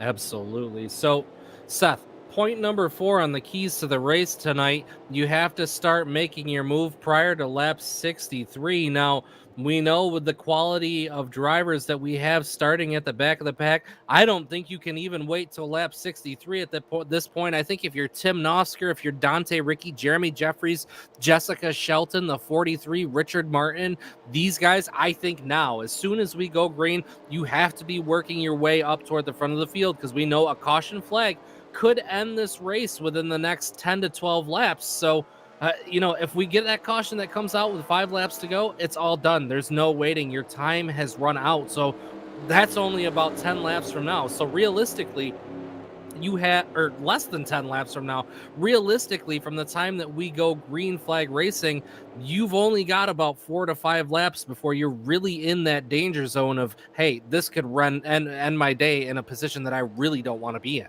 And you remember what we saw near the middle of last week's race, a lot of 4 wide situations. I mean, the racing, we saw them 3 wide about 5 rows deep in that one. I think we're going to see that here on this run as well, because before, on the run prior to this latest caution, we had a lot of the drivers that were the fast cars up front controlling the line that moved. Now they're in the back, as you just said. They're going to have to utilize that second and third line to be able to get back up there to the front, I do believe. And so we could be in for some more 3 wide, 4 rows deep racing here coming towards that point of no return.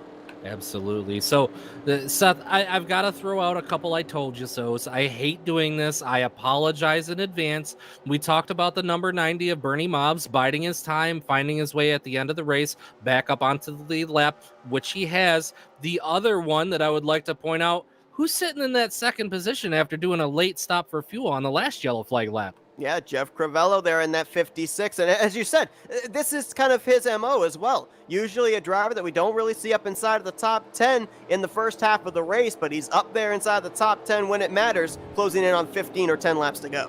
The only lap that really matters is the last one. Jeff Crivello certainly knows how to get himself into a position to be there at the end of the race. So pace car is going to duck off onto pit road. The leaders, as Seth mentioned a moment ago, Joe DeSpirito on the inside, the 56 of Jeff Crivello on the outside.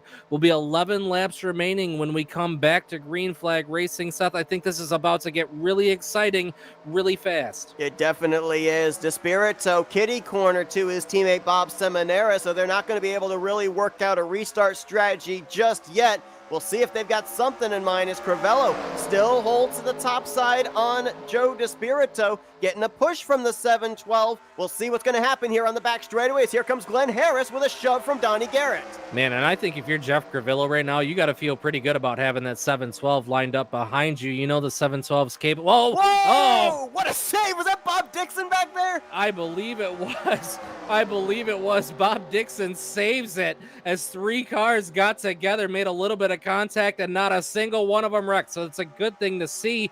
Joe DeSpirito now going to jump to that high line in front of the 56 of Crivello off of 4. Oh, Crivello. Man, I thought him and the 712 of Seminara were going to touch coming into the tri-oval. Well, I think Crivello was trying to lift to let the 24 up in front of him as DeSpirito jumped from the bottom of the top. Glenn Harris going to lead that lap on the inside. Contact between himself and the 24 going into turn 1. And that evasive maneuver we saw on the back straightaway, I'm being told that the 143 of Bob Dixon, that he blew 4th gear. And so that's why everyone had to take evasive action to avoid the loss of momentum he had. Glenn Harris in trouble, stuck in the middle. Here comes Donnie Garrett back on the bottom. Man, Glenn Harris drifted up the track just enough to give Donnie Garrett that line on the inside, and Garrett was not going to be denied. He's now got help from the number 2 of Hank Middleton, another driver who we have talked about. Directly behind the number 2 of Hank Middleton, the 60, Perry Bond, the 17, Chuck McClure. Perry Bond also putting together a really good race tonight. All right, Zach, you did it. I'm going to do it. I'll do it, told you so. We are 3 wide, 5 rows deep, and now make it 6 rows deep, as that's going to be for the 5th position. These boys know it is go time. We have about 8 laps remaining here in this race. Donnie Garrett feeling pretty comfortable down on that inside line with help from the number 2 of Hank Middleton. If you've got got anybody that could give you a good push, I'll tell you what, that number 2 of Middleton, he's a great bet, great super speedway driver. Despirito now stuck in the middle line with the help of 56 of Crivello behind him. Jerm Lewis at the top of that third line through 3 and 4, trying to make his way around Despirito. We were 3 wide for the lead going into turn 3. Now make it 8 rows deep of 3 wide action from the race leader all the way back to the 25th position. Man, this is crazy right now. Donnie Garrett, the only car that has any clearance from any cars around him. 3 wide starts at the second position. Hank Middleton, Joe Despirito, Jerm Lewis now going to fade back just a little bit. The 60 of Perry Bond is 3 wide with the 56 of Jeff Crivello. Jerm Lewis continues to fade back. That's hurting the efforts of the number 43 of Richard Martin and company behind them. Oh, that was Tim Nofsger. Thought about 4 wide down the back straightaway, and you'd think the cars in the middle line would be a little bit unsettled with drivers to the left and right. Keeping on the drives on the inside line, the 60 of Perry Bond and the 00 of Wayne Pribnow look a little bit unsteady, so if they aren't able to hold their line with how close they're racing, that could be where we're looking for the big one to strike a third time tonight. Oh, trouble! Oh, Perry Bond saves it! That's not trouble. We've seen so much trouble that hasn't been trouble in the last 5 laps. Despirito, by the way, he's back out in front in that middle line. Garrett's still trying to fight back with help from the 2 of Middleton. Jerm Lewis in the 616, he's worked himself back to the outside of the 56 Crivello, now working on the 24 of Despirito down the backstretch. And they get so tight coming off of turn 2. The inside line almost makes contact with the middle line. Middle line almost goes up into the outside line. And somehow they all manage to keep it straight down the back straightaway. Jerm Lewis now is cleared for that second spot. He's using Crivello to try and take the race lead away from Joe Despirito in the middle line. Despirito made a dive move down in front of the 77 of Garrett. Garrett had no recourse for the move. Jerm Lewis now looking to get just a little bit opportunistic in that middle line, getting a big shove from the 56 of Crivello behind him. Richard Martin now leading the charge on the outside line into turns number 2 and 3, or 1 and 2. Laps are ticking down here. We are closing into that point of no return we were talking about, where the race could potentially end under the yellow flag. And trouble! It's going to happen now. We are going to go back green, but Pribnow's up and over. Pagli goes flying. Nofsker's up and over. Another car was flipping. Couldn't tell who it was. It was Bernie Mobbs in the 90. So we are racing back to the yellow flag right now. Despirito currently still your leader. Jerm Lewis trying to fight back hard on that outside line. This is going to determine who gets that shotgun position on this final restart. It will be a 1-lap restart at the line. It looks like it's going to be... Jerm Lewis got it. Barely by a splitter. Lewis gets the yellow flag. Now, as Seth mentioned, we should be going back green. It should be a 1-lap restart race to the checkered. Man. Boy. Seth, it's not lap 63. Guys can't make their move now, but in about 3 more laps, we're going to see a lot of shaking and moving. Let's see what happened with that incident, though. I saw at least 3 cars upside down in the middle of the back straightaway. Yeah, Bernie Mobbs was one. Tim Nofsker was another. Looks like a lot of damage on the 38 of Rodney Sullins. We'll go back and see what happened. Bear in mind that Bernie Mobbs had actually just gotten the lucky dog under that last caution, and I think this starts somewhere around the 088 and the 038 of Dave Melson that were trying to make almost a 4th line work, it seemed. We saw them peak on the back straightaway a couple of laps before. Looked like they might have been trying to do it again. Bumper grab. I think that's 100% going to be bumper grab, Seth. The 088 was trying to bump draft with the 38 of Dave Melson, hooked both cars hard into the outside wall as other cars bounced down across the track. The 90 of Mobbs was airborne. The 38 of Sullins was upside down. The 088 of Nofsker took a pretty good tumble. So we've seen a lot of cars on their roof tonight. And I mean, we're talking a minimum of 7 to 8 cars involved in that wreck. Minimum.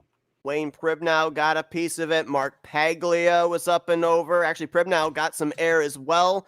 Billy Elliser got a piece. Dante Ricky got a little bit of it there from the 088s. We'll take another look. I mean, there have been a lot of cars, surprisingly enough, here tonight airborne. I don't think we've seen nearly as many cars going up and over so far this season as we have here tonight.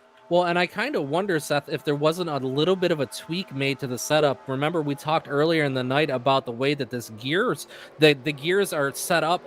We've seen numerous cars blow over now in the last 2 to 3 weeks, which we didn't see a whole lot of last season whatsoever. And as you mentioned, just the number of cars that we've seen upside down on the roofs, tumbling down the racetrack, it's just not normal for what we typically see on a normal night. Another driver that got a piece of it was the 222 of Chris Emery. And watch here some of the drivers' evasive maneuvers to avoid. Terry Bombard, Jessica Shelton, Grant Wesley, Cy Jones almost literally went down to the inside wall to avoid all of that and was able to skate through. Yeah, and you got to remember, with 15 laps to go, there is racing back to caution with care. So you see Cy Jones shoot to that inside line. Undoubtedly, he scrubbed a little bit of speed, but when all that happens right in front of you so abruptly, there's only so much speed that you can scrub, and you get to a point almost of diminishing returns. With sometimes it is totally possible, if you slow down, to slow down too much, because then you get run into from behind or have cars spin down across the track into your side. So I think that's going to work out for him in the short term. We'll have to see how it works out for him on the restart. We're looking right here at just a still shot. This was the battle back to the line at a freeze frame at the start-finish line. And, obviously with a one-lap shootout, it's not going to be all that easy to generate a run because you're spending half of that lap waiting for your car to come up to full song. So who knows? That battle to the line right there may have been the deciding factor into who's going to win this race. Jerm Lewis winning the exchange at the start-finish line by literally a splitter. Now, how big a story would that be if Jerm Lewis could come out here and get himself a victory? Currently sitting in the 16th place in standings, 33 points out of the top spot, currently held by Grant Wesley. But remember, even though he has 33 points out of the lead, behind point leader Grant Wesley, if he gets this win here tonight, guarantees himself a spot into the playoffs here after week number 10. Well, Jerm Lewis burst onto the scene for the Talladega Challenge in the middle of last season, but I've seen him over in other leagues, and I actually saw him take a win at Talladega in another league. So this is a very good restrictor plate racer. We're going to have to see if he's a good restrictor plate restarter, because he's got a decision to make now. Does he want to stay on that inside line and have Jeff Crivello push him, or does he want to choose the top and have Donnie Garrett push him? Remember, it was Crivello who helped Jerm Lewis edge out Joe DeSpirito there through the tri-oval, coming to that caution flag. Yeah, and that's going to be a really interesting decision that Lewis has to make. So we know predominantly that middle line has been the faster group. So to restart there with only one lap, they'll be taking the green flag and white flag simultaneously. You just have to make it around one time. So who do you want pushing you? Do you want the 56 of Crivello and the 43 of Richard Martin pushing you? Or do you want the 77 of Donnie Garrett and the 2 of Hank Middleton? That's a really hard decision to make right there, Seth. A lot of really fast guys in both lines. Well, the laps were ticking down. It seemed very unlikely that 2 laps down, Mark Paglia was going to be able to get back on the lead lap, and the damage he sustained from that wreck has forced him to actually go to the garage area. He'll finish 27. So every driver that's still in the running here, 26 of them in total, are on the lead lap. And why is that important? Well, with this one-lap shootout, there's no saying that we might not have a wreck up towards the front, and drivers that are back in the 15th to 20th positions might be able to move their way through and snag some top 10 finishes. I mean, we saw it happen 2 weeks ago. Yeah, we've seen wrecks at the very front of the pack, and we know absolutely that all of these leaders are going to be bump drafting as absolutely hard as they can, and we've seen multiple instances of bumper grab tonight. So if one of those instances takes place as the first car in that bottom or middle line, and you're one of those cars farther back in the pack, like you mentioned, Seth, you have a very realistic shot of still being in top 5 contention here. So I think you just got to be as careful as humanly possible. Lights are out atop the pace car. Next time by, we will go green. The white flag and the green flag will come out at the same time. Your top 10 right now. Jerm Lewis, the race leader. Joe DeSpirito in second, as Lewis will take the inside and pick up third place, Jeff Crivello. Donnie Garrett will be fourth. Richard Martin fifth. Then it's Hank Middleton sixth. Bob Seminara in seventh. Chuck McClure, Perry Bond, and Glenn Harris complete the top 10. And I asked the question here pre-race, Zach, would we end up seeing a driver that hadn't made the playoffs last season go to victory lane here tonight? only 2 drivers inside of the top 12 were playoff contenders last year, the 24 and the 712. Absolutely. So anything at this point could happen. So I'm not even going to try to make a prediction as to what we might see here on this final lap. We know it's going to take them to right about here on the backstretch before they get even remotely close to up to speed. So any moves that are going to be made are going to be solely momentum driven. So you have to hope that you've got as much help as you possibly can. But I'm interested in seeing, are we going to be only 2 wide out of turn number 2? Because we could be 3, maybe even 4 wide by that point. And again, as well, obviously we have to say it up here. They have implemented a new rule here for the Talladega Challenge Series that they are trying to cut down on wrecks taking place on the final lap. But again, as we talked with Josh Metallic in the season opener, he wasn't even thinking about that rule. So I doubt anybody else here in the field is thinking about that. They just want to be the first back to the checkered flag here, as it's going to be 2.66 miles to settle it out. Yeah, I don't think anybody's thinking about that rule right now, because it doesn't matter which flag ends the race next, whether it be yellow or checkered. You are racing back 110% the entire way, regardless of the circumstances. So now leaders working their way slowly through the tri-oval. Jerm Lewis did choose that inside line. The 56 of Crivello behind him. The flagman is showing white flag prior to the green flag now coming out. Let's see what we've got on this final lap. 24 got a good jump there with Donnie Garrett. Will he clear the 616 by the time they get to turn 1? Jerm Lewis trying to work against the defending champ, who is going to be clear off of the high side. Now Jerm Lewis battles back on the bottom. Let's see what Donnie Garrett does as he's pushed Joe DeSpirito to the front. Garrett already on that back bumper of the 24 of DeSpirito. If Jerm Lewis is going to be able to do anything, he needs the biggest push that he can get from Jeff Crivello about yesterday. Jerm Lewis now up alongside the 77 on that inside line. Now he falls back to the 2 of Hank Middleton, as it's now Joe DeSpirito with a solid lead coming off turn number 4.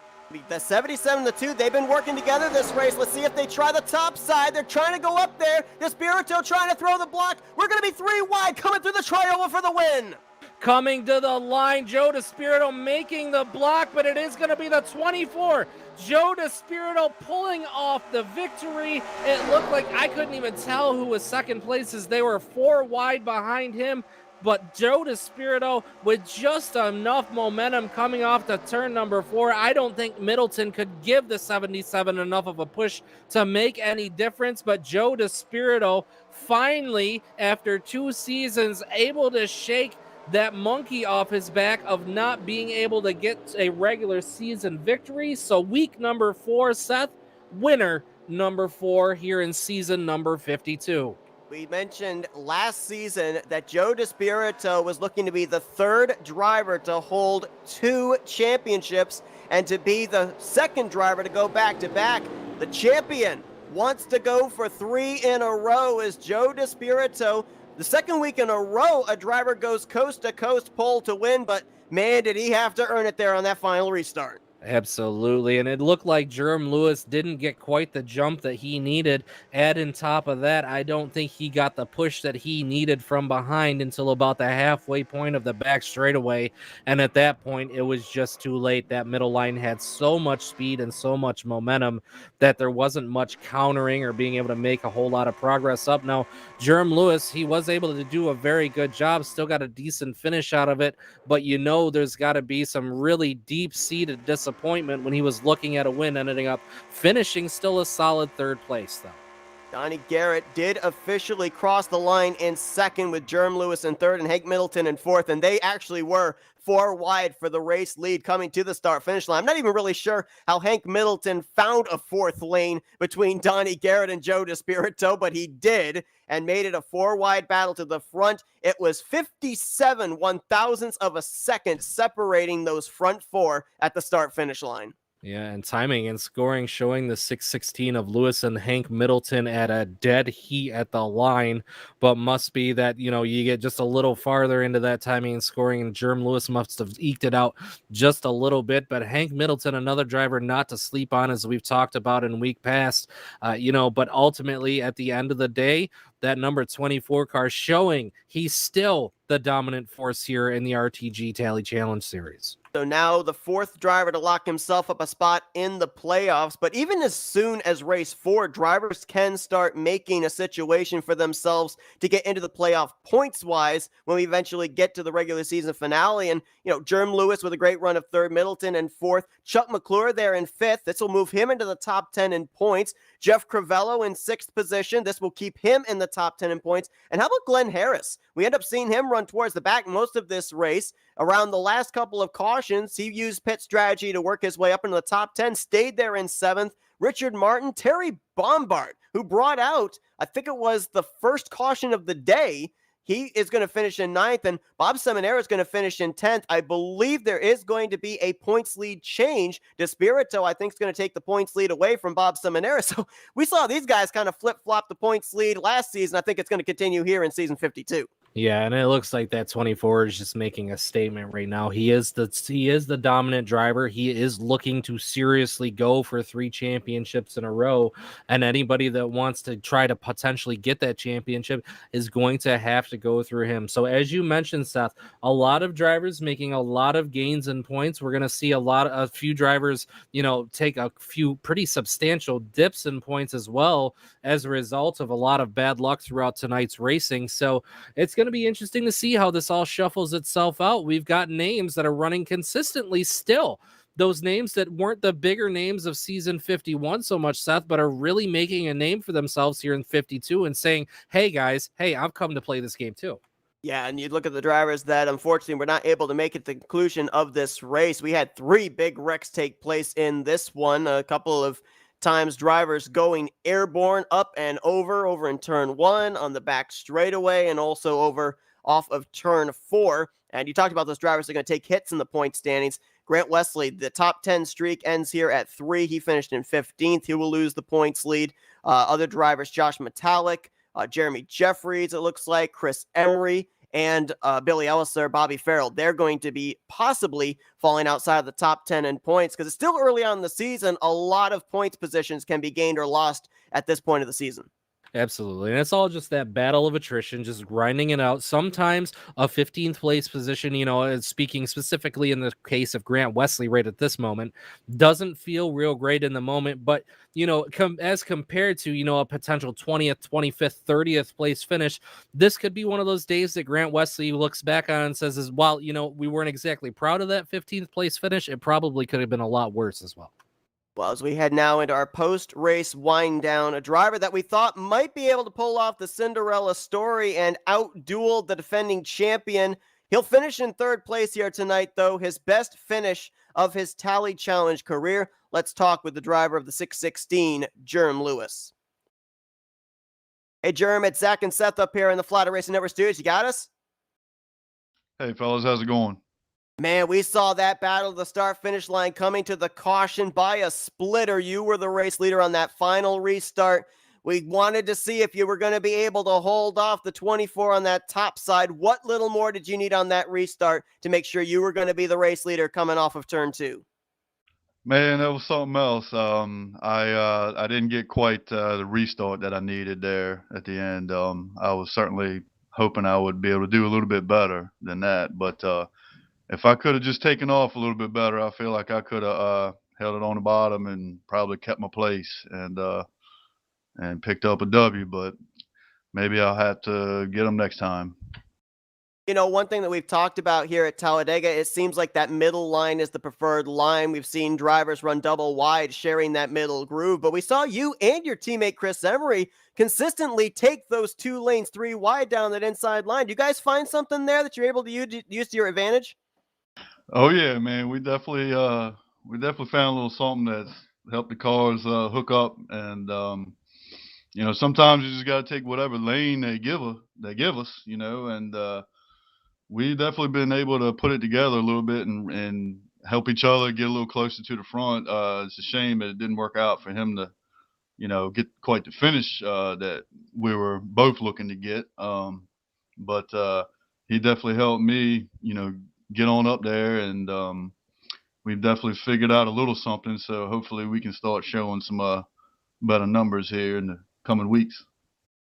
Hey, Jerem, it's Zach up in the booth. Hey, man, congratulations. Great third place finish for you. It was really pulling for you at the end of the race here. So I've got to ask you, we've seen you from the time that you started halfway through 51, season number 51, that is, to this point now, progressively get a little bit better and a little bit better and a little bit better week after week after week. So your hard work is finally starting to pay off with a solid third place finish tonight. How much confidence does this give you going forward, being as how next race next week is the halfway point before we go to the playoffs later on the season? Oh man, it's a bunch, you know. I mean, I think I said one time before that, you know, I feel like I can win any of them if the circumstances, you know, line up right for me. Plate racing is definitely one of my favorites. I know I'm new to this league, but I've definitely had done my share of plate racing in the past, and I feel good about it. You know, I got a setup that I like, and you know, it's just a matter of, you know, timing and things kind of falling right way, just like tonight. You know, everything would have worked out better for me if I had nailed that last restart a little bit. So moving forward, if I can put all of the things together, I'm hoping y'all will be seeing me in victory lane a little bit more. Okay, so I want to piggyback off a little bit off of something that you just mentioned there. You said that you do have quite a bit of experience in these super speedway races. You know that you can get up there. You know that you can contend for wins. So, how much different is it from week to week when you run other series and you get to sort of learn guys and know guys? You get in a comfortable position. How much of a transitional period do you think that there is for you there, or if any at all? Because it's always a little bit different when you get comfortable running with one group of guys and you go to a new league and start running there. We're starting to see now you're obviously getting more competitive. You're obviously getting more comfortable out of the racetrack. How big of a swing is that? How much of a change up is that for you? Oh, it is a big swing. This league here, especially with the size of the field and the level of competitiveness, all these guys here are very tough. Some of the other leagues that I've been in and that I'm currently running in, you know, they're smaller fields, and I don't know if guys put necessarily the level of seriousness into it. They play around a little bit more, and you know, so there's that aspect of it. But over in this league, there's definitely these are definitely some of the most competitive guys that I have run with, and the size of the fields as well. You know, 40 cars, 38 cars. All of those things combined definitely make it a challenge every Thursday night for sure. All right, man. Well, we look forward to seeing more out of you. We look forward to talking to you again some more in some of these post-race interviews. It's been a lot of fun watching you come through and working your way up and get a little bit more and more competitive week after week. So any shout outs, thank yous, or sponsors that you got for us tonight? Oh man, the only one that I don't really have any sponsors. I would like to thank the 90 car for my paint scheme tonight. That was pretty sharp. I gotta thank my teammate Chris Emery. You know, he's done all of this for me, put my machine together, and he painted the cars that I did have, and he's basically the one that, you know, got me involved in this. So definitely want to thank him, and I want to thank everybody that I race with. You know, for, they all, you know, give me space or, you know, race me clean and whatnot. So everybody involved, I want to give thanks to the ones that host the server, you know, that make it all possible for all of us to go out and race. Yeah, I'm just going to try to do my part, keep everything clean and competitive, and yeah, hopefully victories will follow. Well, coming into tonight's race, Jerm Lewis, his best finish was 8th. He finished there twice this season. His best career finish takes place here tonight in race 4, third place run. Congratulations, Jerm, and we look forward to seeing you continue this consistency as we head towards that second half of the regular season. Hey, I appreciate it, guys. Y'all have a good night. Point standings actually are in, and with that third place run, Jerm Lewis picks up 7 spots in the standings, moving into the top 10, 9th currently in the point standings. Let's now get our second place finisher. We talked to him pre-race, and we actually might not have, yes, we do have him here. We talked to him pre-race, and now we get to talk to him post-race. It's Donnie Garrett. Hey, Donnie, it's Zach and Seth up here in the FRN studios again. You got us?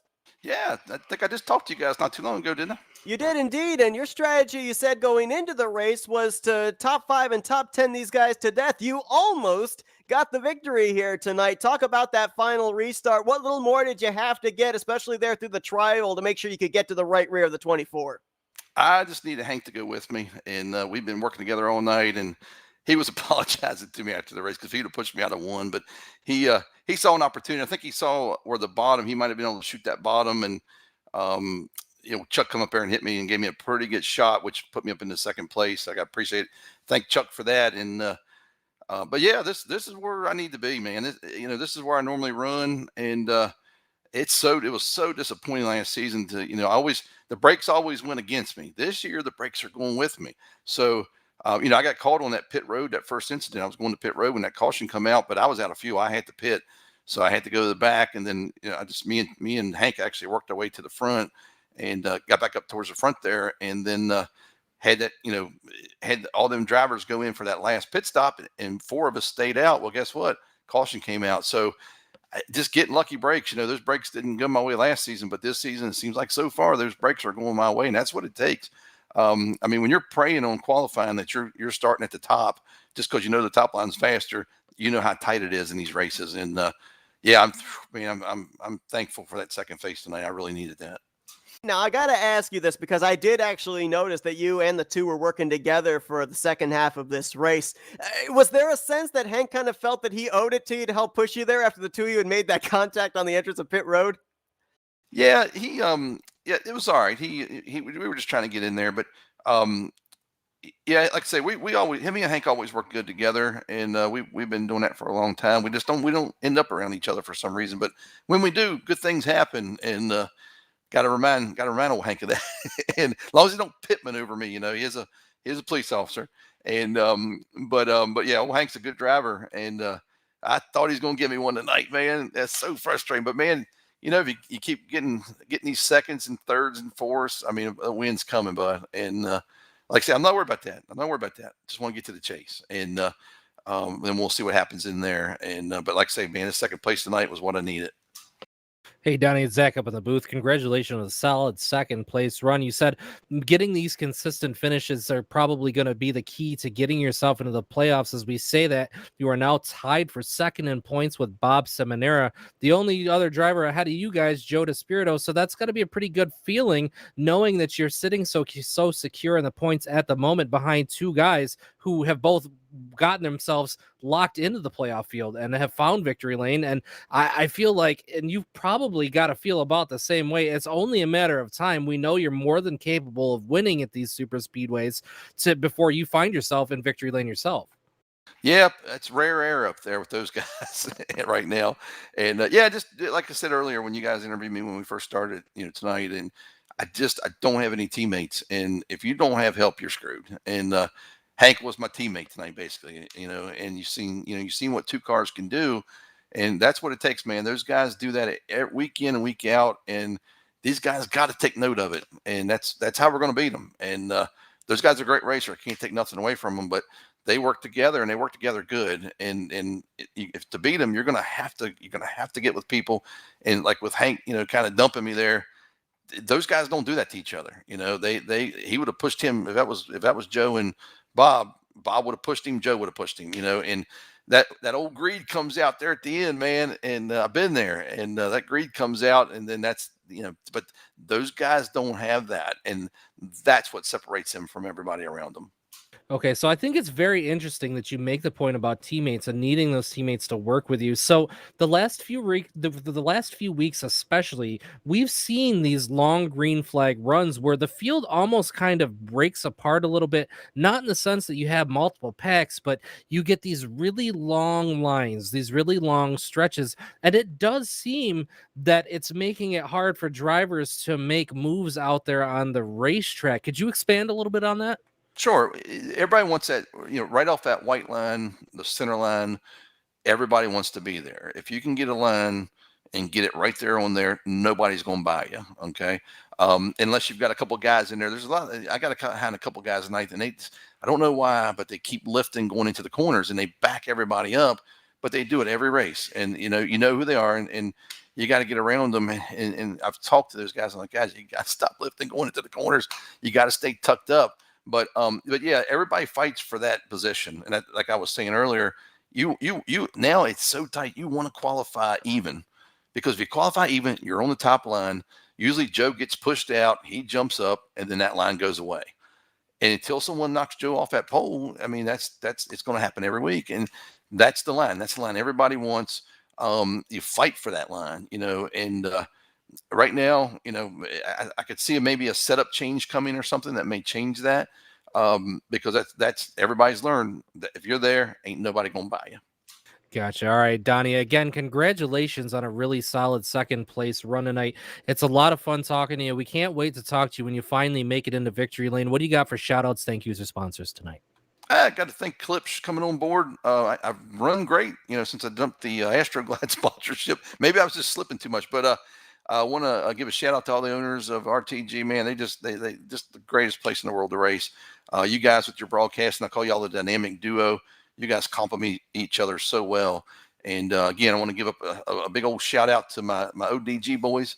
And hopefully some of them guys were watching the race tonight. And like I say, just can't wait to next week. And hopefully I can, I've got fourth, I think a third and a second. I'm only missing that first. And hopefully that's next week.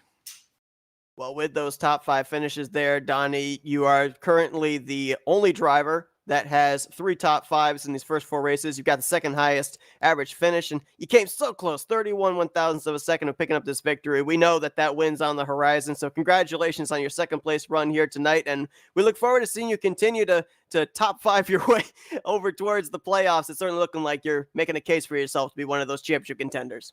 Yep, thank you, guys. I appreciate it. And let's now go down to victory lane, where Joe DeSpirito is standing by. Hey, Joe, it's Zach and Seth up here in the Flatout Racing Network studios. You got us? Hey, boys, I got you. How you doing? Well, man, I'm telling you what, when I saw the 24 be the one leading to the start-finish line with a checkered flag in the air, I had to look at the schedule, make sure we hadn't started the playoffs. Man, 4 races in, you finally got that monkey off your back. You know you're going to be trying to go for back-to-back-to-back championships. So now how does it feel heading into the second half of the season, knowing that now you're just going out there trying to rack up those playoff points? Yeah, it's pretty cool. Last year couldn't get a win in the regular season, and I was kind of fighting to get one all 10 races, and I'm glad I got one this season. I got that monkey off my back, and I got that relief knowing I'm locked in. We talked about last week Bob Seminara being able to go coast to coast pole to win. You do it the following week here, starting on the pole and winning this race. Just how difficult is it to be able to pull off something like that? Because obviously you don't run up in the lead all race long. You fall back with pit strategy. You end up having to work your way back up to the front all the time, trying to make sure you're not caught up in the big one if it strikes. I mean, just how difficult really is it to be able to make sure that you're going to start and finish at the front?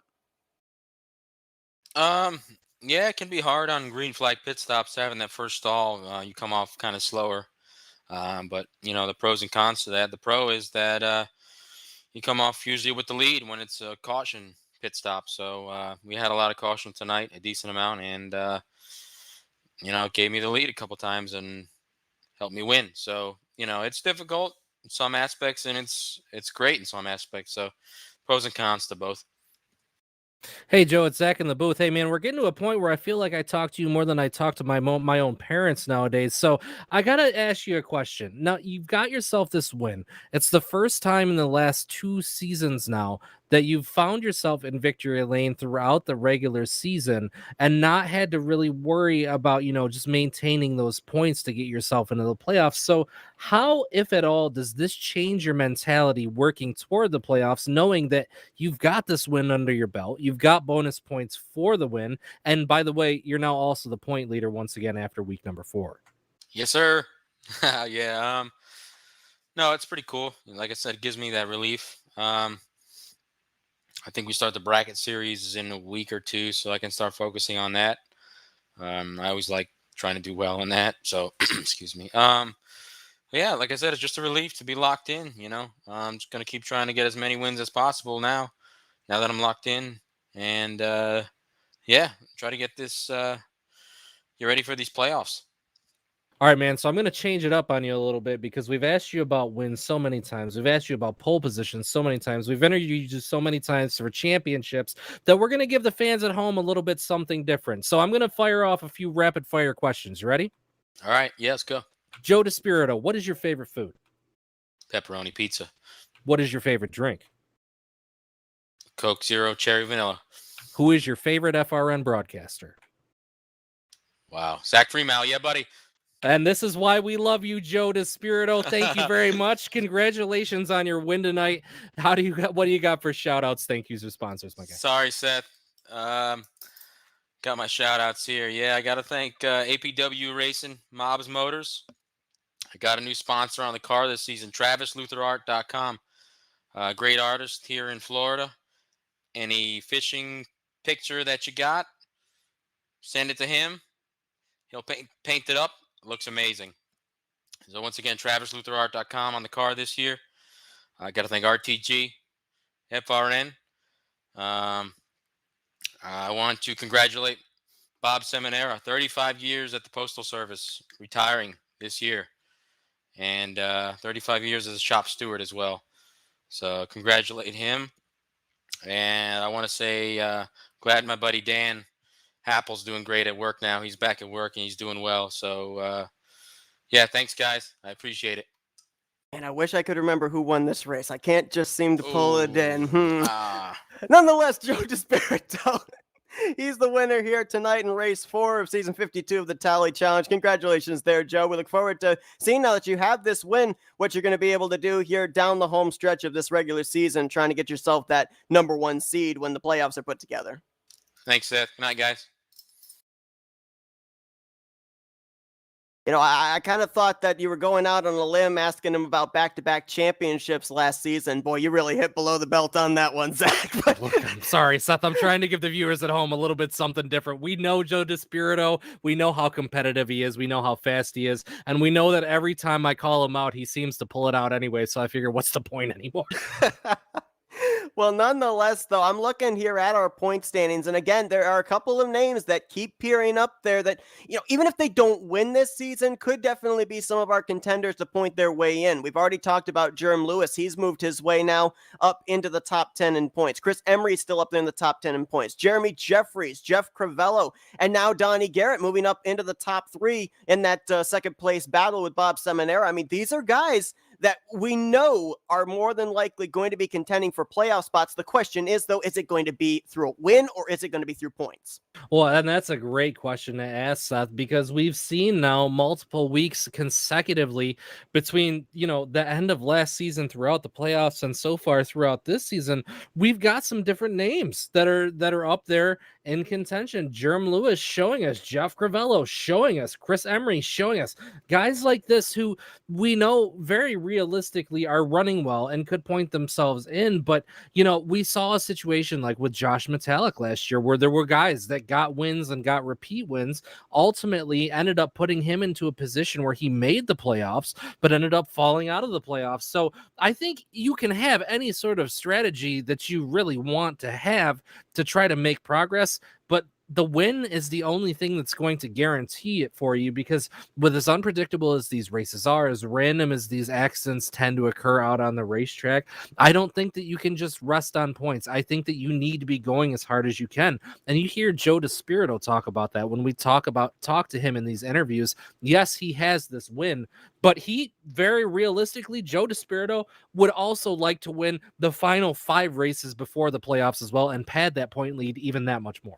And not only that, but, you know, Joe DeSpirito, he's been very consistent here in the first 4 races. He's got the highest average finish and, of course, now has the points lead after this victory. But I think that this win was important in the respect that if we look at other drivers like Josh Metallic and Billy Elliser, who have won earlier on this year, both of them really struggled here tonight. The 26 finished way down in the running order in 22nd. Josh Metallic finished out of the race. These two guys were inside the top 10 in points coming to this race. They both dropped outside of the top 10 heading into race number 5. So it's just so important. It shows really the urgency that these drivers have to go to victory lane, because you need that safety net with the unpredictability of Talladega every week.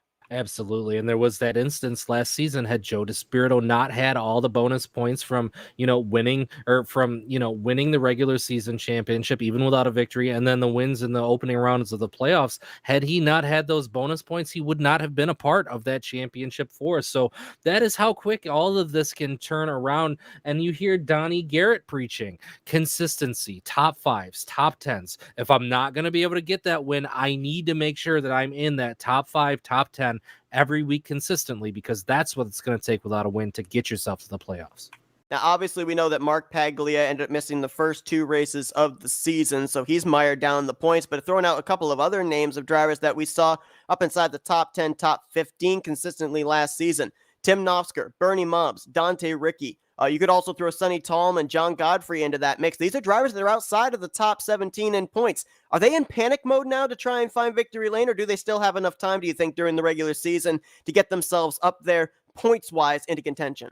With 4 races in, 6 races to go before the playoffs, I think if there is any panic in your head, it is at the far back dark corner of your brain, because you do have a little bit of time. Now, when you look at Tim Nofsker, he is 60 points out of the points lead. That is not insurmountable. With 35 car fields on a weekly basis, this is kind of what has these guys mired so far down. The fact that we are averaging, about 35, 36 cars on a weekly basis, one wrong move that puts you in a position that you finish 35th or 36th, that is a lot of point loss.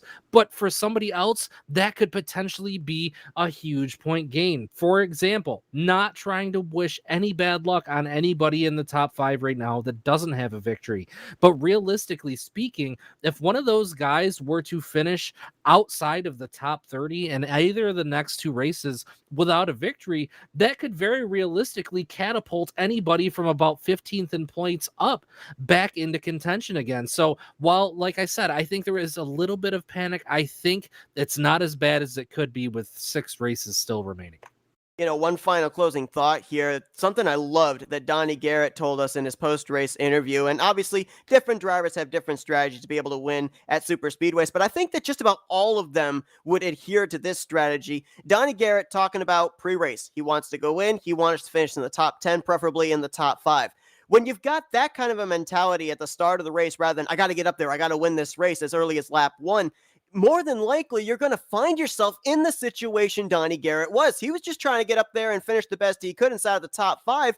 And because of that, he then found himself in a position on that final restart to be able to win this race. And I think that could be also a theory that guys like Hank Middleton, Jeff Crivello, Glenn Harris here tonight, as well as other drivers that have been consistent this season like Emery and Lewis. I think this is a strategy that they are adapting. Try and go for the top 5. And if you're able to succeed in doing that, then in that final 5 laps or so, you find yourself in a chance for the race win. Because if you take the I gotta win mentality as early as lap 1, more than likely you're going to make a mistake and end your night early.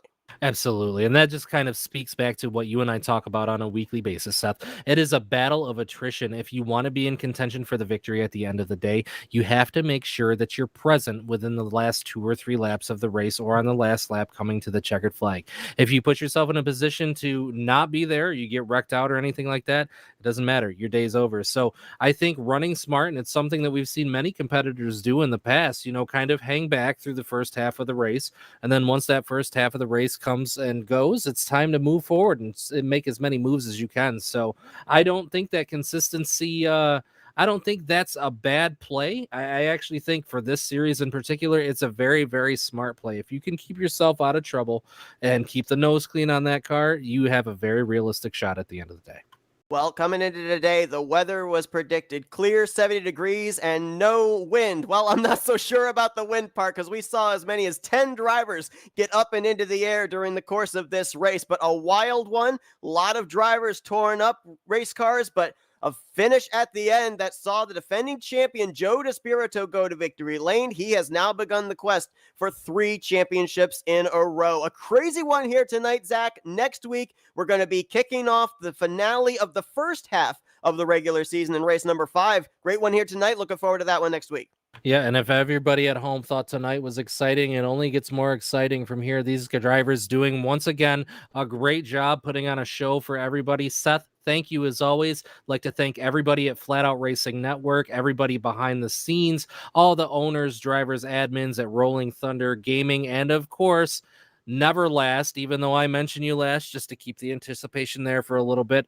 Everybody viewing at home, you, the race fans watching on YouTube, in the internet lands, we appreciate all of you, and I can't wait to talk to you all again next week. Thanks, Seth. Josh Metallic, Billy Ellis, sir, Bob Seminara, and now Joe DeSpirito. 4 spots have been locked up for the playoffs. 6 spots remain. We may fill another one next week. We're going to have to wait and see. Thanks, everyone, for tuning in here tonight. We'll see you guys back here again next Thursday night, Green Flag to Fly at 9 p.m. Eastern Standard Time. For Zach Fremelt, I'm Seth Cole. Enjoy the rest of your Thursday evening as you've been watching another broadcast courtesy of the Flatout Racing Network.